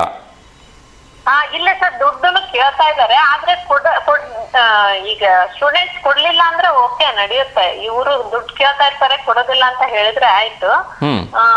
ಆದ್ರೆ ಅದೇ ಸ್ಟೂಡೆಂಟ್ಸ್ ಏನಾಗ್ಬಿಟ್ಟಿದೆ ಅಂತಂದ್ರೆ ಪೇಷನ್ಸ್ ಇರೋದಿಲ್ಲ, ಸಪ್ರೇಟ್ ಮಾಡೋ ಪೇಷನ್ಸ್ ಇರಲ್ಲ. ಹಸಿ ಕಸ ಮತ್ತೆ ಒಣ ಕಸ ಸಪ್ರೇಟ್ ಮಾಡ್ಬೇಕು, ಈ ರೀತಿ ಪೇಷನ್ಸ್ ಇರಲ್ಲ. ಸ್ಟೂಡೆಂಟ್ಸ್ ಹಾಗೆ ಮಾಡ್ತಿದ್ದಾರೆ. ಅದಕ್ಕೆ ಸಂಬಂಧಪಟ್ಟಂತ ಬಿಲ್ಡಿಂಗ್ ಏನ್ ಓನರ್ಸ್ ಇರ್ತಾರಲ್ಲ, ಅವ್ರು ಎಲ್ಲಿ ಎಸಿತಾರೆ, ಏನ್ ಮಾಡ್ತಾರೆ ಆ ಕಸನ ಅಂತ ಒಂದ್ ಸ್ವಲ್ಪ ನೋಡ್ತಿದ್ದಾರೆ. ಆ ಓನರ್ ಇದ್ ಮಾಡಿದ್ರೆ ಎಷ್ಟೋ ಕ್ಲೀನ್ ಆಗಿರುತ್ತೆ. ಎಲ್ಲರಿಗೂ ನೋಡ್ಲಿಕ್ಕೆ ಒಂದ್ ಅಂದವಾದ ಸಿಟಿ ಬೇಕು, ಆದ್ರೆ ಆ ಕಸ ಹೇಗೆ ವಿಲೇವಾರಿ ಅದರ ಬಗ್ಗೆ ಯಾರ್ದು ಲಕ್ಷ್ಯ ಇರೋದಿಲ್ಲ. ಸ್ಪೆಷಲಿ ಓನರ್ನೇ ಇದನ್ನ ನೋಡಿದ್ರೆ ಚೆನ್ನಾಗಿರುತ್ತೆ ಅನ್ಸುತ್ತೆ. ನಂದೊಂದ್ ಸಜೆಷನ್. ಇಲ್ಲ ಖಂಡಿತ ಖಂಡಿತ. ಬಿಕಾಸ್ ಏನು ಅಂದರೆ ಈ ಥರ ಎಲ್ಲರೂ ಕೂಡ ಜವಾಬ್ದಾರಿಯುತವಾಗಿ ವರ್ತಿಸಿದಾಗ ನಾವೊಂದು ಒಳ್ಳೆ ಸುಂದರ ನಗರವನ್ನು ನಿರ್ಮಾಣ ಮಾಡ್ಲಿಕ್ಕೆ ಸಾಧ್ಯ ಆಗತ್ತೆ. ಎಲ್ಲರೂ ಕೂಡ ನಂದೇನು ಹೋಗೋದಿದೆ ಅಂದ್ಕೊಂಡು ಎಲ್ಲರೂ ನೆಗ್ಲೆಕ್ಟ್ ಮಾಡಿದ್ರೆ ಆಬ್ವಿಯಸ್ಲಿ ಊರು ಅನ್ನೋದು ತಿಪ್ಪೆ ಆಗ್ಬಿಡತ್ತೆ. ಆಮೇಲೆ ಈಗ ಹಂಗ ನಮ್ಮ ಮನೆ ಎದುರಿಗೆ ಬಿಸ್ಕಿಟ್ ಹಾಕ್ತಾ ಇದ್ದಾರೆ. ಆ ಬಿಸ್ಕಿಟ್ಗಳು ತುಂಬಾ ಓಲ್ಡ್ ಆಗಿದ್ರೆ ತಿನ್ಲಿಕ್ ಬರುವಂತ ಸ್ಥಿತಿ ಇದ್ರೆ ಆ ರೀತಿ ಎತ್ರೆ ಓಕೆ. ಚೆನ್ನಾಗಿರೋ ಬಿಸ್ಕಿಟ್ ಸ್ವಲ್ಪ ಏನೋ ಇದು ಇದ್ರೆ ಅವುಗಳನ್ನ ಸ್ವಲ್ಪ ಅಲ್ಲಿದಲ್ಲೇ ಬಿಲ್ಡಿಂಗ್ ಕಟ್ಲಿಕ್ಕೆ ಇದನ್ನ ಬರ್ತೈತೆ, ಕೆಲ್ಸದವ್ರು ಇರ್ತಾರೆ, ಔಟ್ ಹೌಸ್ ನಲ್ಲಿ ಇರ್ತಾರೆ ಅಂತ ಅವ್ರು ತಗೊಳ್ತಾರೆ. ಏನೋ ಕೆಟ್ಟ ಇರುವಂತ ಒಂದು ಒಳ್ಳೆ ಪದಾರ್ಥನ ಆ ರೀತಿ ಸಮೀಪದವ್ರಿಗೆ ಕೊಟ್ರೆ ತುಂಬಾ ಒಳ್ಳೇದು. ಅವ್ರಿಗೂ ಹೊಟ್ಟೆ ತುಂಬುತ್ತೆ. ಅವ್ರು ಮಾಡ್ಕೊಂಡ್ ತಿನ್ಲಿಕ್ಕೂ ಸಾಮಾನುಗಳು ಇರೋದಿಲ್ಲ. ನಮ್ಮ ಮನೆ ಎದುರಿಗೆನೆ ಇದಾರೆ. ಎಷ್ಟ ಒಂದ್ ಸ್ವಲ್ಪ ಕೊಟ್ರು ಅವ್ರು ಅಪ್ರೂವ್ ಮಾಡ್ಕೊಂಡ್ ತಗೊಂಡ್ ತಿಂತಾರೆ. ನಿಜ ನಿಜ. ಒಳ್ಳೆ ಪದಾರ್ಥಗಳನ್ನ ಆ ರೀತಿ ಬಡವ್ರಿಗೆ ಹಂಚೋದು ತುಂಬಾ ಒಳ್ಳೇದು. ಹೌದು. ಮತ್ತೆ ಇದು ಕಸದಂತೂ ಇದೊಂದು ತುಂಬಾ ಪ್ರಾಬ್ಲಮ್ ಆಗಿದೆ. ಅದನ್ನು ಹೇಳಿ ಸರ್ ಎಲ್ಲ. ಎಸ್ ಖಂಡಿತ. ನಾನು ಯಾವಾಗಲೂ ರಿಕ್ವೆಸ್ಟ್ ಮಾಡ್ಕೊಳ್ತೀನಿ, ನಾನು ಅವ್ರ ಮನೆಗಳ ಕಸ ಬಿಡಿ, ನನ್ನ ರೋಡಲ್ಲಿ ಏನಾದ್ರು ಪ್ಲಾಸ್ಟಿಕ್ ಅಥವಾ ಪ್ಲಾಸ್ಟಿಕ್ ಬಾಟಲ್ ಸಿಕ್ಕರೆ ದಯವಿಟ್ಟು ಎತ್ಬಿಟ್ಟು ಡಸ್ಟ್ಬಿನ್ಗೆ ಹಾಕಿ ಅಂತ ನಾನು ಎಲ್ಲ ಹತ್ರ ರಿಕ್ವೆಸ್ಟ್ ಮಾಡ್ಕೊಳ್ತೀನಿ. ಬಿಕಾಸ್ ಇದು ನಮ್ಮ ಊರು, ನಮ್ಮ ನಗರ, ನಾವು ಸ್ವಚ್ಛವಾಗಿ ಇಟ್ಕೊಂಡಾಗ ಮಾತ್ರ ಇದನ್ನು ನಿಮ್ಮನ್ನು ನೋಡಿ ಇನ್ನೊಬ್ರು ಕಲಿತಾರೆ. ದಯವಿಟ್ಟು ಆ ಕೆಲಸವನ್ನು ಮಾಡಿ ಅಂತ ನನಗೆ ಎಲ್ಲ ಥರ ರಿಕ್ವೆಸ್ಟ್ ಮಾಡ್ಕೊಳ್ತೀನಿ. ಎಜುಕೇಟೆಡ್ ಇರುವಂತ ಈ ಮಕ್ಕಳ ಹೀಗ್ ಮಾಡಿದ್ರೆ ಹೇಗೆ ಅನ್ಸುತ್ತೆ? ಇದೆಲ್ಲ ಕಾಲೇಜ್ ಹೋಗೋ ಮಕ್ಕಳದ್ದು ಇದೆಲ್ಲ ಕೆಲಸ ಅನ್ಸುತ್ತೆ. ಅದಕ್ಕೆ ಅವ್ರು ಒಂದ್ ಸ್ವಲ್ಪ ಅವರು ಆಮೇಲೆ ಸಿಂಗಲ್ ಆಗಿ ವರ್ಕಿಂಗ್ ಇರೋರು ಈ ರೀತಿ ಎಲ್ಲರೂ ಅಲರ್ಟ್ ಆಗಿ ಮಾಡಿದ್ರೆ ಚೆನ್ನಾಗಿರುತ್ತೆ. ಅದ್ರಲ್ಲಿ ಬಾಡಿಗೆ ಬಂದಿರ್ತಾರಲ್ಲ ಆ ರೀತಿ ಮಕ್ಕಳು, ಅವರು ಓನರ್ನು ಕೂಡ ಹಿಂಗ ಈ ರೀತಿ ಕಸ ಚೆಲ್ಬೇಡಿ, ಈ ರೀತಿ ಹಾಕಿ ಅಂತ ಒಂದ್ ಸ್ವಲ್ಪ ಸಜೆಷನ್ ಹೇಳಿದ್ರೆ, ಹೇಳಿದ್ರೆ ಓನರ್ ಹೇಳಿದ್ರು ಸ್ವಲ್ಪ ತಿಳ್ಕೊಳ್ತಾರೆ. ಸಪ್ರೇಟಾಗಿತ್ತು ಮಾಡ್ಕೊಂಡ್ರೆ ಚೆನ್ನಾಗಿರುತ್ತೆ. ಖಂಡಿತ ಖಂಡಿತ. ಈ ಮೂಲಕ ನಾನು ಎಲ್ಲ ಓನರ್ಗಳ ಹತ್ರನೂ ರಿಕ್ವೆಸ್ಟ್ ಮಾಡ್ಕೊಳ್ತಿದ್ದೀನಿ. ಸೊ ದಯವಿಟ್ಟು ನಿಮ್ಮ ಒಂದು ಕ್ಲೈಂಟ್ಸ್ ಏನಿರ್ತಾರೆ ಅವ್ರಿಗೊಂದು ರಿಕ್ವೆಸ್ಟ್ ಮಾಡಿಕೊಂಡು ಕಸಗಳನ್ನೆಲ್ಲ ನೀಟಾಗಿ ತೀಡಕ್ಕೆ ಹೇಳಿ. ಅದ್ರ ಜೊತೆಗೆ ಬಾಡಿಗೆಗೆ ಇರ್ತಕ್ಕಂಥವ್ರು ಕೂಡ ಸ್ಟೂಡೆಂಟ್ಸ್ ಆದರೂ ಅಷ್ಟೇ, ವರ್ಕಿಂಗ್ ಪೀಪಲ್ಸ್ ಆದರೂ ಅಷ್ಟೇ, ದಯವಿಟ್ಟು ನಿಮ್ಮ ಮನೆಯನ್ನಷ್ಟೇ ಅಲ್ಲ ನಿಮ್ಮ ನಗರವನ್ನು ಕೂಡ ಸ್ವಚ್ಛಾಗಿರ್ತಕ್ಕಂಥ ಜವಾಬ್ದಾರಿ ನಿಮ್ಮದು, ನಮ್ಮದು, ಎಲ್ಲರದು. ನಾವೆಲ್ಲರೂ ಸೇರಿಬಿಟ್ಟು ಸ್ಮಾರ್ಟ್ ಸಿಟಿ ಅಂತ ಹೆಸರಿದೆ ದಾವಣಗೆರೆಗೆ. ಇದನ್ನ ಇನ್ನಷ್ಟು ಹೆಚ್ಚಿಗೆ ಸ್ಮಾರ್ಟ್ ಆಗಿ ಇರೋ ಹಾಗೆ ನೋಡ್ಕೊಳ್ಳೋಣ ಅಂತ ಹೇಳಿ ರಿಕ್ವೆಸ್ಟ್ ಮಾಡ್ಕೊಳ್ತಾ ಇದ್ದೀನಿ.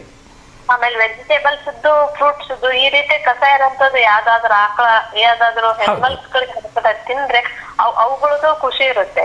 ಅದ್ರ ಉಳಿದಿದ್ದ ಆ ರೀತಿ ಬರೋ ಅಲ್ಲಿ ಜನಗಳೆಲ್ಲ ಹೋಗ್ತಾ ಇದ್ರೆ ಮನೆ ಕಡೆ ಡೈಲಿ ಬರ್ತಾ ಇರುತ್ತೆ ಕೆಲವೊಂದ್ ಕಡೆ, ಅವುಗಳಿಗೆ ಚೆನ್ನಾಗಿರುತ್ತೆ. ಅವುಗಳಿಗೂ ಒಂದು ಆಹಾರ ಆಗುತ್ತೆ. ನಾವು ಆ ಕಸಾನು ಹೋಗಿ ಒಂದ್ ಕಡೆ ಚೆಲ್ತಾರಲ್ಲ ಸರ್, ಅದು ವಿತ್ ಪ್ಲಾಸ್ಟಿಕ್, ಅದು ಡಿಕೆ ಆಗಲ್ಲ. ನಿಜ ನಿಜ. ಅದಕ್ಕೆ ಡೈಜೆಷನ್ ಆಗಲ್ಲ ಅದು. ಅದ್ರಿಂದ ಅವ್ರು ಏನಿದ್ರು ಆಕಳ ಬಂದ್ರೆ ಇವೇನಾದ್ರು ಕರು ಆಕಳ ದನಗಳು ಯಾವ್ದಾದ್ರು ಬಂದ್ರು ಅವುಗಳಿಗೆ ಹಾಕ್ಲಿಕ್ಕೆ ಪ್ರಯತ್ನ ಮಾಡ್ಬೇಕು. ಆ ರೀತಿ ಬರ್ಲೇ ಇಲ್ಲ ಅಂತಂದಾಗ ಸಪರೇಟ್ ಹಸಿ ಕಸ ಬೇರೆ ಒಣ ಕಸ ಬೇರೆ ಸಪರೇಟ್ ಮಾಡಿ ಬಂದ ಇವ್ರು ಕಲೆಕ್ಷನ್ ಮಾಡ್ಕೊಳ್ಳೋರು ಕೊಟ್ಬಿಟ್ರೆ ಅವ್ರು ತಗೊಂಡ್ ಹೋಗೇ ಹೋಗ್ತಾರೆ. ಖಂಡಿತ ಖಂಡಿತ. ಆಯುಕ್ತರು ಕೂಡ ಹೇಳ್ಬಿಟ್ಟಿದ್ದಾರೆ. ಸೊ ಯಾರು ₹1 ಕೊಡೋ ಅವಶ್ಯಕತೆ ಇಲ್ಲ, ಆದರೆ ಕಸವನ್ನು ಮಾತ್ರ ಕಸದ ಗಾಡಿಯಲ್ಲೇ ಹಾಕಿ ಅಂತ ಹೇಳಿದ್ದಾರೆ. ಸೊ ಎಲ್ಲರೂ ಕೂಡ ಅದು ರೆಸ್ಪಾನ್ಸಿಬಲ್ ಬಿಹೇವಿಯರ್ ಮಾಡಲಿ ಅಂತ ಕೇಳ್ಕೊಳ್ತೀನಿ. ಮೇಡಮ್, ಇನ್ನೊಂದು ವಿಶೇಷವಾಗಿರ್ತಕ್ಕಂಥ ಒಂದು ಪ್ರಶ್ನೆ ಕೇಳಬೇಕಿತ್ತು ನಿಮ್ಮ ಹತ್ರ. ಎಸ್, ಒಂದೇನು ಅಂದರೆ ನಿನ್ನೆ ಸಂಸತ್ನಲ್ಲಿ ಈ ಬಿಲ್ ಮಂಡನೆ ಆಗಿದೆ. ನೀವು ಕೂಡ ಅದ್ರ ಬಗ್ಗೆ ಗಮನ ವಹಿಸಿರ್ತೀರಿ ಅಂತ ಅನ್ಕೊಳ್ತೀನಿ. ಯಾಕೆಂದರೆ ಪ್ರತಿ 6 ತಿಂಗಳಿಗೊಮ್ಮೆ ಚುನಾವಣೆ ಬಂದು ನಮ್ಮ ಲಕ್ಷಾಂತರ ಕೋಟಿ ರೂಪಾಯಿ ತುಂಬ ನಷ್ಟ ಆಗ್ತದೆ ಟ್ಯಾಕ್ಸ್ ಪೇಯರ್ ದುಡ್ಡು. ಹಾಗಾಗಿ ಒಂದು ದೇಶ ಒಂದು ಚುನಾವಣೆ ಮಾಡಬೇಕು ಅಂಥೇಳಿ ಕೇಂದ್ರ ಸರ್ಕಾರ ನಿನ್ನೆ ಒಂದು ಸಂಸತ್ನ ಬಿಲ್ ಮಂಡನೆ ಪಾಸ್ ಮಾಡಿದೆ. ಸೊ ಅಧಿಕೃತವಾಗಿ ರಾಷ್ಟ್ರಪತಿಯವರ ಮುದ್ರೆ ಬೀಳಬೇಕಿದೆ. ಅಂದರೆ ನಮ್ಮ ಗ್ರಾಮ ಪಂಚಾಯತಿ, ತಾಲೂಕ್ ಪಂಚಾಯತಿಯಿಂದ ಹಿಡಿದು ಮಹಾನಗರ ಪಾಲಿಕೆ, ಲೋಕಸಭೆ, ವಿಧಾನಸಭೆ, ರಾಜ್ಯಸಭೆ ಎಲ್ಲ ಚುನಾವಣೆಗಳು ಒಟ್ಟಿಗೆ ನಡೀಬೇಕು ಅಂತ. ಸೊ ಇದ್ರ ಬಗ್ಗೆ ನಿಮ್ಮ ಅಭಿಪ್ರಾಯ ಏನು ಮೇಡಮ್? ಹೌದು ಸರ್, ಒಂದೇ ಚುನಾವಣೆ ನಡೆಬೇಕು. ನಮಗೆ ಅನಾವಶ್ಯಕ ಎಲ್ಲೂ ಖರ್ಚಾಗಬಾರ್ದು ಸರ್. ನಮ್ದಾಗ್ಲಿ ಬೇರೆಯವ್ರದ್ದಾಗ್ಲಿ ಅಥವಾ ಬೇರೆ ಆಫೀಸಿಯಲ್ಲೇನಾಗ್ಲಿ, ಅದೇ ಯಾವ್ದೇ ಆಫೀಸಿಯಲ್ಲಿ ಖರ್ಚು ಮಾಡಿದ್ರು ಕೂಡ ನಮ್ಗೆ ಅದನ್ನ ಹೊರೆ ಮಾಡ್ತಾರೆ ಟ್ಯಾಕ್ಸ್ ಥ್ರೂ. ಅದಕ್ಕೆ ಒಂದೇ ಒಂದು ಚುನಾವಣೆ ಇದ್ರೆ ಚೆನ್ನಾಗಿರುತ್ತೆ. ಅದ್ರಲ್ಲೇ ಆರ್ಸ್ಕೊಂಡ್ಮೇಲೆ ಒಂದ್ 5 ವರ್ಷ ಇವರೇ ಕುತ್ಕೊಂಡ್ರೆ ಇವ್ರು ಮತ್ತೆ ತಾವು ಬೇಕಾದನ್ನ ಮಾಡ್ತಾರೆ. ಅದಕ್ಕೆ ಇಯರ್ಲಿ ಒಮ್ಮೆ ಅವ್ರು ಚೆನ್ನಾಗ್ ಮಾಡ್ಲಿಲ್ಲ ಅಂದ್ರೆ ಕೆಳಗಿಳಿಸುವಂತ ಅಧಿಕಾರ ಜನರಿಗೂ ಕೊಡ್ಲೇಬೇಕು ಸರ್. ನಿಜ ನಿಜ. So options best is always best. Yes. So ಆ ರೀತಿ ಒಂದು ಚುನಾವಣೆಗಳು ಬಂದಾಗ ನ್ಯಾಯಯುತವಾಗಿ ಎಲ್ಲರೂ ಕೂಡ ನಡ್ಕೊಳ್ತಾರೆ. ಸೊ ನಾನು ಲಂಚ ಕೊಟ್ಟಿದ್ದೀನಿ ಅದನ್ನ ತಗೋಬೇಕು ವಾಪಸ್ಸು ಅಂತಕ್ಕಂಥದ್ದು ಕೂಡ ಯಾವ ರಾಜಕಾರಣಿಗಳು ಕೂಡ ಇರೋದಿಲ್ಲ. ಅದ್ರ ಜೊತೆಗೆ ಭ್ರಷ್ಟಾಚಾರನೂ ಕೂಡ ಕಡಿಮೆ ಆಗತ್ತೆ. ಮತ್ತು ನಮ್ದು ಏನು ಟ್ಯಾಕ್ಸ್ ಪೇಯರ್ದು ಲಕ್ಷಾಂತರ ಕೋಟಿ ರೂಪಾಯಿ ದಂಡ ಆಗ್ತಾ ಇದೆ, ಆ ದುಡ್ಡೆಲ್ಲ ಸೇವ್ ಆಗತ್ತೆ. ಸೊ ಎಷ್ಟು ಬಾರಿ ಇನ್ನೊಂದು KSRTC ಸಂಸ್ಥೆಯಲ್ಲಿ, ಕರ್ನಾಟಕ ರಾಜ್ಯ ಸಾರಿಗೆ ಸಂಸ್ಥೆಯಲ್ಲೂ ಕೂಡ ಒಂದು ಮೊನ್ನೆ ನನಗೊಂದು ಪ್ಲಾನ್ ಹೊಳಿತು ಸರ್. ಏನಂತಂದ್ರೆ ಕೆಲವೊಂದ್ ಕಡೆ ಬಸ್ಗಳು ಇರೋದೆಲ್ಲ, ಕೆಲವೊಂದ್ ಕಡೆ ಖಾಲಿ ಬಸ್ಗಳು ಹೋಗುವಂತ ಚಾನ್ಸ್ ಇರುತ್ತೆ. KSRTC ಸಂಸ್ಥೆಯಲ್ಲಿ ಡಿಜಿಟಲ್ ತರ ಮಾಡಿ ಟಿಕೆಟ್ ಅನ್ನ ನಾವು ಎಲ್ಲಿ ಹೋಗ್ತೀವಿ, ನಾವು ಅಲ್ಲಿ ಯಾವ ಸ್ಥಳಕ್ಕೆ ಇಳಿತೀವಿ, ಲೈಕ್ ಮೆಟ್ರೋದಲ್ಲಿ ನಾವು ಯಾವ ಸ್ಥಳಕ್ಕೆ ಇಳಿತೀವಿ ಅಲ್ಲಿ ಒಂದು ಕಾಯಿನ್ ತೆಗೆದು ಹೊರಗಡೆ ಬಂದ್ರೆ ಅದು ಅಲ್ಲಿಗಷ್ಟೇ ಬಿಲ್ ಕಟ್ ಆಗತ್ತ ನೋಡಿ ಸರ್. ಆ ರೀತಿ ಬಸ್ಗಳಿಗೂ ಮಾಡೋದು. ಆಮೇಲೆ ಕೆಲವೊಂದ್ ಕಡೆ ಈಗ ಆನ್ಲೈನ್ ಇರ್ಬೇಕು ಸರ್, ಅಂದ್ರೆ ಬೇರೆ ಕಡೆ ಖಾಲಿ ಹೋಗ್ತಾ ಇರೋ ಬಸ್ಸು ಈ ಕಡೆನೂ ಡೈವರ್ಟ್ ಮಾಡ್ಲಿಕ್ಕೆ ಆಪ್ಷನ್ ಆಗುತ್ತೆ. ಅಲ್ಲಿ ಚಿಕ್ಕ ಬಸ್ಗಳು ಒಂದೇ ಸೈಜ್ ಇದೆ, ಆ ಬಸ್ಗಳ ಬಗ್ಗೆ ಚಿಕ್ಕ ಸೈಜ್ ಗಳು ಮಾಡಿ ಎಷ್ಟು ಸ್ಟ್ರೆಂತ್ ಇದೆ ನಾವು ಆನ್ಲೈನ್ ಫಸ್ಟ್ ಬುಕ್ ಮಾಡೋದು ಸರ್. ಇಲ್ಲಿಂದ ಇಲ್ಲಿಗೆ ನಾವು ಹೋಗ್ತೀವಿ ಅಂತ, ಅಲ್ಲಿಂದ ಕನೆಕ್ಟ್ ಮಾಡೋ ರೀತಿ ಬಸ್ಗಳನ್ನ ಫೆಸಿಲಿಟಿ KSRTC ಅವರು ಕೊಡ್ಬೇಕು. ನಾವು ನಮಗೂ ಚೆನ್ನಾಗಿರುತ್ತೆ, ಮತ್ತೆ ಬಸ್ಗಳು ವೇಸ್ಟ್ ಆಗೋದಿಲ್ಲ ಸರ್. ಎಸ್ ಒಂದು ಒಳ್ಳೆ ವಿಚಾರ. ಖಂಡಿತ ಅದನ್ನು KSRTC ಅವರ ಗಮನಕ್ಕೆ ತರೋ ಪ್ರಯತ್ನವನ್ನು ಮಾಡ್ತೀವಿ. ಯಾಕೆಂದರೆ ಇಂಥ ಒಂದು ಒಳ್ಳೆ ಥಾಟ್ ಅವ್ರಿಗೆ ರೀಚ್ ಆದರೆ ಖಂಡಿತ ಅದರಿಂದ ಏನಾದ್ರು ಒಂದು ಬೆನಿಫಿಟ್ ಆಗ್ಬೋದು ಅಂತ ನಂಗೆ ಅನ್ಸುತ್ತೆ. ಹೌದು, ಈಗ ಈವನ್ ಅಲ್ಲೂ ಕೂಡ QR ಕೋಡ್ ಬಂದಿದೆ. ನೀವು ದುಡ್ಡು ತೊಗೊಂಡೇ ಹೋಗ್ಬೇಕಂತೇನಿಲ್ಲ. ಸೊ ಮೊಬೈಲ್ ಚಾರ್ಜಿಂಗ್ ಇದ್ದು ನೆಟ್ವರ್ಕ್ ಇದ್ಬಿಟ್ರೆ ಸಾಕು. ಸೊ ನೀವು ಅಲ್ಲಿ ಈಸಿಯಾಗಿ ಇದನ್ನ ಮಾಡಿ ಪೇ ಮಾಡ್ಬೋದು, ಸ್ಕ್ಯಾನ್ ಮಾಡಿ. ಸೊ ಆ ಸರ್ ಅದಲ್ಲ, ಈಗ ಪ್ಲೇಸ್ನು ಕೂಡ ಕೆಲವೊಂದ್ಸಲ ಏನಂತ ಕೆಲವೊಂದ್ ಕಡೆ ತುಂಬಾ ರಶ್ ಇರುತ್ತೆ, ಕೆಲವೊಂದ್ ಕಡೆ ಅಲ್ಲಿ ಬಸ್ ಅವಶ್ಯಕತೆನೇ ಇರೋದಿಲ್ಲ. ಯಾವ ಕಡೆ ಹೆಚ್ಚು ಜನರ ಗುಂಪು ಇದೆ, ಈಗ ಓಲಾ ಬೆಂಗಳೂರಲ್ಲಿ ಓಲಾ ಇದೆಲ್ಲ ಇರುತ್ತಲ್ಲ ಸರ್, ಇಲ್ಲಿ ಟ್ರಾವೆಲರ್ಸ್ ಇದಾರೆ ಇಲ್ಲಿ ಇಲ್ಲ ಅಂತಂದ ತಾನೇ ಕಾಣಿಸುತ್ತೆ. ಆ ರೀತಿ ಮ್ಯಾಪ್ ಮೇಲೂ ಈ ಇಡೀ ಕರ್ನಾಟಕದಲ್ಲಿ ಅದೊಂದು ಹೊಸ ಡಿಜಿಟಲ್ ಸಿಸ್ಟಮ್ ಮಾಡಿದ್ರೆ ಚೆನ್ನಾಗಿರುತ್ತೆ. ಹೌದು 100% ರೈಟ್ ಒಂದು ಸಜೆಷನ್ಸ್ ಕೊಟ್ಟಿದ್ದೀರಿ madam. Thank you so much for your right suggestion. Definite ಆಗಿ ಅದನ್ನು ಮುಂಬರೋ ದಿನಗಳಲ್ಲಿ ನಮ್ಮ ರಾಜ್ಯ ಸರ್ಕಾರ ಗುರುತಿಸಿ KSRTCಯಿಂದ ಅದೊಂದು ಒಳ್ಳೆ ವ್ಯವಸ್ಥೆ ಮಾಡಿದ್ರೆ ಅಫ್ಕೋರ್ಸ್ ಒಂದು ಒಳ್ಳೆ ಆದಾಯ ಕೂಡ ಬರುತ್ತೆ KSRTCಗೆ. ಅದ್ರ ಜೊತೆಗೆ ನಾವು ಅನ್ನೆಸೆಸರಿ ಆಗಿ ಸುಮ್ನೆ ನಾನು ಕೆಲವೊಂದ್ಸಲ ಅನ್ಸುತ್ತೆ ಒಂದಿಬ್ರು ಮೂವರು ಇರ್ತಾರೆ, ಇಲ್ಲಿ ಒಂದ್ ಊರಿಂದ ಮತ್ತೊಂದ್ ಊರಿಗೆ ಎಷ್ಟು ಪೆಟ್ರೋಲ್ ಖರ್ಚು, ಇಬ್ರು ಮೂವರ್ ಸಲುವಾಗಿ ಒಂದ್ ಬಸ್ ಹೋಗುತ್ತೆ ಅಂತಂದ್ರೆ ಅಲ್ಲಿ ಎಷ್ಟು ಖರ್ಚಾಗುತ್ತೆ. ಆ ಖರ್ಚು ಬದ್ಲಿ ಈಗ ಕೆಲವೊಂದ್ ಕಡೆ ಮಕ್ಕಳು ಕಾಲೇಜ್ ಹೋಗೋ ಟೈಮ್ ಇರುತ್ತೆ, ಆ ಟೈಮಲ್ಲಿ ಬಸ್ಗಳು ಒಬ್ರ ಮೇಲೆ ಒಬ್ರು ಕುತ್ಕೊಂಡು ಹೋಗೋಷ್ಟು ಅವ್ರು ಇಕ್ಕಟ್ಟು ಮಕ್ಕಳು ಹೋಗ್ಲೇಬೇಕು, ಅವ್ರಿಗೂ ಇದಾಗಲ್ಲ. ಸೊ ಆ ಮೊಮೆಂಟ್ಗೆ ಒಂದ್ ಬದ್ಲಿ 2 ಬಸ್ ಬಂದ್ಬಿಟ್ರೆ ಸುಮ್ನೆ ಒಂದನ್ನು ಹೋಗ್ಬಿಡ್ತಾರೆ. ಹೌದು ಅದು ನೋಗ್ಲು ಇರಲ್ಲ, ತೊಂದ್ರೆ ಆಗಲ್ಲ ಯಾರಿಗೂ. ಹೌದು ಎಸ್, ಒಂದು ಒಳ್ಳೆ ಸಜೆಷನ್ಸ್ ಕೊಟ್ಟಿದ್ದೀರಿ ಮೇಡಮ್. ಖಂಡಿತ ಅದನ್ನು ರಾಜ್ಯ ಸರ್ಕಾರದವ್ರು ಗುರುತಿಸಲಿ. ಆ ಒಂದು ಈಗ ಆಲ್ರೆಡಿ ರಾಜ್ಯ ಸರ್ಕಾರದ ಒಂದು ನಮ್ಮ KSRTC ವ್ಯವಸ್ಥೆಗೆ ತುಂಬ ಒಂದು ಒಳ್ಳೆ ಅವಾರ್ಡ್ಗಳು ಬಂದಿದೆ. ಒಂದು ಬೆಸ್ಟ್ ಸರ್ವಿಸ್ ಇರ್ತಕ್ಕಂಥದ್ದು ಭಾರತದಲ್ಲಿಯೇ ಮೊದಲನೇ ಸ್ಥಾನ ಯಾವುದಾದ್ರೂ ಇದ್ದರೆ ಅದು ನಮ್ಮ ಕರ್ನಾಟಕ ರಾಜ್ಯ ಸರ್ಕಾರಕ್ಕೆ ತುಂಬ ಹೆಮ್ಮೆಯಿಂದ ಹೇಳ್ತೀನಿ. ಸೊ ಇನ್ನಷ್ಟು ಒಳ್ಳೆ ವ್ಯವಸ್ಥೆಯನ್ನು ಕೊಟ್ಟು ಇನ್ನಷ್ಟು ಒಳ್ಳೆ ಲಾಭದಾಯಕ ಕಡೆ ನಮ್ಮ KSRTC ನಡೀಲಿ ಅಂತ ಹಾರೈಸ್ತಾ ಇದ್ದೀನಿ madam. Thank you so much madam call ಮಾಡಿದ್ದಕ್ಕೆ. ಸೊ ಹೀಗೆ ಕಾರ್ಯ ಮಾಡ್ತಾ ಇರಿ, ಇನ್ನಷ್ಟು ವಿಚಾರಗಳನ್ನು ಮುಕ್ತವಾಗಿ ನಮ್ಮ ಜೊತೆ ಚರ್ಚೆ ಮಾಡಿ ಮತ್ತು ಒಳ್ಳೊಳ್ಳೆ ಸಜೆಷನ್ಸನ್ನು ಕೊಡಿ ಅಂತ ಕೇಳ್ಕೊಳ್ತಾ ಇದ್ದೀನಿ ma'am. Okay sir. Yes ma'am, thank you so much madam. ನಮಸ್ತೆ. ಓಕೆ ಸರ್, ನಮಸ್ತೆ. ಎಸ್ ವೀಕ್ಷಕರೇ, ಸೊ ಪೂರ್ಣಿಮಾ ಮೇಡಮ್ ಅವರು ತುಂಬ ಒಂದು ಒಳ್ಳೆ ಸಜೆಷನ್ಸನ್ನು ಕೊಟ್ಟರು. ಸೊ KSRTCಯಲ್ಲಿ ಎಲ್ಲಿ ನಮಗೆ ಅಗತ್ಯ ಇದೆ ಅಲ್ಲಷ್ಟೇ ವಾಹನಗಳ ಸಂಖ್ಯೆ ಓಡಾಡ ಆದರೆ ಖಂಡಿತ ಪೆಟ್ರೋಲ್ ಕೂಡ ಸೇವ್ ಆಗುತ್ತೆ, ಅದ್ರ ಜೊತೆಗೆ ಒಂದಷ್ಟು ಆದಾಯ ಕೂಡ ಬರುತ್ತೆ ಅಂತಕ್ಕಂಥದ್ದು ಅವರೊಂದು ಮಾತಿನ ಅಭಿಪ್ರಾಯ ಆಗಿತ್ತು. ಖಂಡಿತ ಒಳ್ಳೆ ವಿಚಾರ. ಸೊ ಇನ್ನೊಂದು ಕರೆ ಬರ್ತಾ ಇದೆ, ಯಾರ್ದು ನೋಡೋಣ. ನಮಸ್ತೆ ದಾವಣಗೆರೆ. ಹಲೋ, ನಮಸ್ತೆ ಸರ್. ನಮಸ್ತೆ, ಹೇಳಿ ತಮ್ಮ ಹೆಸರು? ನಮ್ಮ ಹೆಸರು ಮಂಜುನಾಥ್ ಎಕ್ಕಿಟಿ ಅಂತ. ಮಂಜುನಾಥ್ ಸರ್, ಹೇಳಿ, ಎಲ್ಲಿಂದ ಕರೆ ಮಾಡ್ತಾ ಇರೋದು? ಸರ್, ಚಿಕ್ಕರಾಜನಗರದ ಕೊಡಗಳ್ಳೆಟ್ಟಿ ಅಂತ. ಓಕೆ ಸರ್, ಹೇಳಿ, ಯಾರಿಗಾದ್ರೂ ಶುಭಾಶಯ ಹೇಳಬೇಕಾ? ಸರ್, ನಮ್ಮ ಧನರಾಜ್, ಗಗನ್ರಾಜ್, ಹಾಂ, ಮನೋರಮೆ, ಮಾನ್ಯ, ಮಂದಾರ, ಓಕೆ, ಇದೆಲ್ಲರಿಗೂ ಶುಭಾಶಯ ಹೇಳ್ಬೇಕು ಸರ್. ಖಂಡಿತ ಸರ್. ಧನ್ರಾಜ್, ಮಾನ್ಯ, ಮಂದಾರ ಮತ್ತು ಎಲ್ಲರ ಹೆಸರು ಹೇಳಿದ್ರೆ ಅವರೆಲ್ಲರೂ ಕೂಡ ಹಾರ್ದಿಕವಾಗಿ ಶುಭಾಶಯಗಳನ್ನು ತಿಳಿಸ್ತಾ ಇದ್ದೀನಿ ಸರ್. ಹೌದು ಸರ್. ಓಕೆ ಸರ್, ಏನು ಮಾಡ್ತಿದ್ರಿ ತಾವು? ಸರ್, ನಾವು ಗಾರೆ ಕೆಲಸ ಮಾಡ್ತೀವಿ ಸರ್. ಹೌದಾ? ಹೇಗೆ ನಡೀತಾ ಇದೆ ಕೆಲಸ ಎಲ್ಲ? ಚೆನ್ನಾಗಿ ಸರ್, ಪರವಾಗಿಲ್ಲ. Okay okay. ಸೊ ಎಲ್ಲ ಬಿಲ್ಡಿಂಗ್ ಕಟ್ಟೋ ಕೆಲಸ ಮಾಡ್ತೀರಿ ಅನ್ಕೋತೀನಿ. ಹ್ಞೂ ಸರ್, ಬಿಲ್ಡಿಂಗ್ ಕೆಲಸ ಮಾಡ್ತೀವಿ. ತುಂಬ ಒಳ್ಳೆಯದು ಸರ್. ಸೊ ಬೇರೆಯವರು ವಾಸ ಮಾಡೋದಕ್ಕೆ ಕಷ್ಟಪಟ್ಟು ನೀವು ರೆಡಿ ಮಾಡಿಕೊಡ್ತೀರಿ ಅಲ್ವಾ? ಸೊ ತುಂಬ ದೊಡ್ಡ ಕೆಲಸ ಸರ್ ನಿಮ್ಮದು. ಚೆನ್ನಾಗಾಗಲಿ, ಹುಷಾರಾಗಿ ಕೆಲಸ ಮಾಡಿ. ಓಕೆ, ಆ ಭಗವಂತ ನಿಮ್ಗೆಲ್ಲ ರೀತಿಯಿಂದ ಯಶಸ್ಸನ್ನು ಕೊಡಲಿ ಸರ್. ಧನ್ಯವಾದಗಳು ಸರ್. ಹೀಗೆ ಕರೆ ಮಾಡ್ತಾ ಇರಿ ಸರ್. Thank you. ಆಯ್ತು, ತುಂಬ thanks sir. Thank you sir. ನಮಸ್ತೆ. ಎಸ್ ವೀಕ್ಷಕರೇ, ಸೊ ಇಲ್ಲಿಗೆ ಕಾರ್ಯಕ್ರಮದ ಅವಧಿ ಮುಗಿದಿದೆ. ಸೊ ಒಂದು ಕೊನೆಯ ವಿಚಾರವನ್ನು ಹೇಳೋದ್ರ ಮೂಲಕ ಇವತ್ತಿನ ಕಾರ್ಯಕ್ರಮವನ್ನು ಮುಗಿಸ್ತೀನಿ. ಸೊ ಮೊನ್ನೆ ಒಂದು ಅತ್ಯಂತ ಮನಸ್ಸಿಗೆ ಟಚ್ ಆಗ್ತಕ್ಕಂಥ ಒಂದು ಘಟನೆ ನಡೀತು. ಅದು ಕೂಡ ಆಗ ತಾನೇ ಹುಟ್ಟಿರ್ತಕ್ಕಂಥ 2 ದಿನದ ಪುಟ್ಟ ಕಂದಮ್ಮ ಒಂದು ವಿಶೇಷವಾಗಿರ್ತಕ್ಕಂಥ ಅತ್ಯಂತ ಅಪರೂಪದ ಕಾಯಿಲೆಯಿಂದ ಬಳಲ್ತಾ ಇತ್ತು. ಉಸಿರಾಟದ ತೊಂದರೆಯ ಇನ್ನೊಂದು ಎಕ್ಸ್ಟ್ರೀಮ್ ಘಟನೆ ಅದು. ಇದನ್ನು ಇನ್ಕ್ಯುಬೇಟರ್ ಅಂತ ಹೇಳ್ತಾರೆ. ಹೈಪೋಕ್ಸಿಕ್ ಇಸ್ಕೆಮಿಯಾ ಅಂಥೇಳಿ ಈ ಒಂದು ಕಾಯಿಲೆಯಿಂದ ಆ ಮಗು ಬಳಲ್ತಾ ಇತ್ತು. ಸೊ ಉಸಿರಾಟದ ಸಮಸ್ಯೆ ಅದಕ್ಕೆ ಕಾಣಿಸ್ಕೊಳ್ತಾ ಇತ್ತು. 2 ದಿನಗಳ ಕಾಲ ತೀವ್ರ ನಿಗಾ ಘಟಕದಲ್ಲಿದ್ದರೂ ಕೂಡ ಆ ಮಗುವನ್ನು ಉಳಿಸ್ಕೊಳ್ಳಿಕ್ಕೆ ಆಗಲಿಲ್ಲ. ಆದರೆ ಆ ಪೋಷಕರಿಗೆ ನಿಜಕ್ಕೂ ಕೂಡ 2 ಕೈಗಳನ್ನು ಮುಗಿಸಿ ನಮಸ್ಕಾರ ಮಾಡಬೇಕು. ಯಾಕೆಂದರೆ ಅಧ್ಯಯನಕ್ಕೆ ಸಹಾಯ ಆಗಲಿ ಅನ್ನೋ ಕಾರಣಕ್ಕೆ ಆ 2 ದಿನದ ಪುಟ್ಟ ಕಂದಮ್ಮದ ಒಂದು ದೇಹವನ್ನು ಕಾಲೇಜ್ಗೆ ದಾನ ಮಾಡ್ತಾರೆ. ಸೊ ನಿಜಕ್ಕೂ ಕೂಡ ಅದು ಎಷ್ಟು ಅವರು ಗಟ್ಟಿ ಮನಸ್ಸಿರಬೇಕು ಅಂತ ಆಶ್ಚರ್ಯ ಅಂತ ಅನಿಸುತ್ತೆ. ಸೊ ಅವರ ಹೆಸರು ರಾಮ್ ಮೆಹರ್ ಕಶ್ಯಪ್ ಮತ್ತು ಅವರ ಪತ್ನಿ ನ್ಯಾನ್ಸಿ ಅಂಥೇಳಿ. ಅವರ ಮಗಳ ದೇಹವನ್ನು ಡೆಹ್ರಾಡೂನ್ನ ಮೆಡಿಕಲ್ ಕಾಲೇಜ್ಗೆ ದಾನವನ್ನು ಮಾಡ್ತಾರೆ.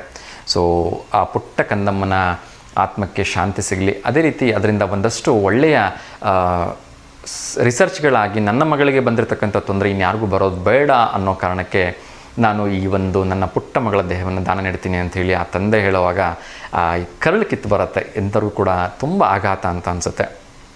ಆ ಭಗವಂತ ಆ ತಾಯಿಯ ಮಡಿಲನ್ನ ಆದಷ್ಟು ಬೇಗ ಮತ್ತೆ ತುಂಬಿಸ್ಲಿ. ಇನ್ನೊಂದು ಮುದ್ದಾದ ಮಗು ಅವರ ಹೊಟ್ಟೆಯಲ್ಲಿ ಹುಟ್ಟಲಿ. ಸೊ ಅವರಿಗೆಲ್ಲ ಒಳ್ಳೆಯದಾಗಲಿ ಅಂಥೇಳಿ ಹಾರೈಸೋಣ, ಹರಿಸೋಣ. ಆದರೂ ಕೂಡ ಆ ಪುಟ್ಟ ಒಂದು ಕಂದಮ್ಮನ ದೇಹ ಕೈಲಿಟ್ಕೊಂಡು ಕಾಲೇಜಿಗೆ ದಾನ ನೀಡೋದಿದೆಯಲ್ಲ, ಅದು ಬಹುಶಃ 2 ಗುಂಡಿಗೆ ಇರೋರು ಮಾತ್ರ ಮಾಡಲಿಕ್ಕೆ ಸಾಧ್ಯ. ನಿಜಕ್ಕೂ ಅದನ್ನು ನೆನೆಸ್ಕೊಂಡ್ರೆ ಮೈ ಎಲ್ಲ ಚುಮ್ಮ ಅನಿಸುತ್ತೆ. ಸೊ ಒಳ್ಳೆಯದಾಗಲಿ ಆ ತಂದೆ ತಾಯಿಯರಿಗೆ, ಕುಟುಂಬದವರಿಗೆ, ಆ ಮಗುವಿನ ಆತ್ಮಕ್ಕೂ ಕೂಡ ಶಾಂತಿ ಸಿಗಲಿ ಅಂತ ನಾನು ಹಾರೈಸ್ತೀನಿ. ಸೊ ಇದಿಷ್ಟು ಇವತ್ತಿನ ಕಾರ್ಯಕ್ರಮ ಆಗಿತ್ತು. ಮತ್ತು ನಾಳೆ ಎಂದಿನಂತೆ ಬೆಳಗ್ಗೆ 10:30ರಿಂದ 11:30 ನೇರ ಪ್ರಸಾರ ಕಾರ್ಯಕ್ರಮದಲ್ಲಿ ನಿಮ್ಮ ಮನೆಗಳಿಗೆ ಬರ್ತೇನೆ. ಸೊ ಅಲ್ಲಿವರೆಗೂ V1 ವಾಹಿನಿ ಎಲ್ಲ ಕಾರ್ಯಕ್ರಮವನ್ನು ವೀಕ್ಷಿಸ್ತಾ ಇರಿ ಮತ್ತು ಸಪೋರ್ಟ್ ಮಾಡಿ ಅಂತ ಕೇಳ್ಕೊಳ್ತೀನಿ. ಸೊ ಎಂದಿನಂತೆ ಲೋಕ ಸಮಸ್ತ ಸುಖನೋ ಭವಂತು, ಸರ್ವೇ ಜನ ಸುಖನೋ ಭವಂತು, ಸಮಸ್ತ ಲೋಕ ಸನ್ಮಂಗನಾಲಿ ಭವಂತು ಅಂತ ಹೇಳ್ತಾ ಈ ಕಾರ್ಯಕ್ರಮಕ್ಕೆ ವಿದಾಯ ಹೇಳ್ತಿದ್ದೀನಿ. ಎಲ್ರಿಗೂ ಒಳ್ಳೆಯದಾಗಲಿ. ಶುಭಮಸ್ತು.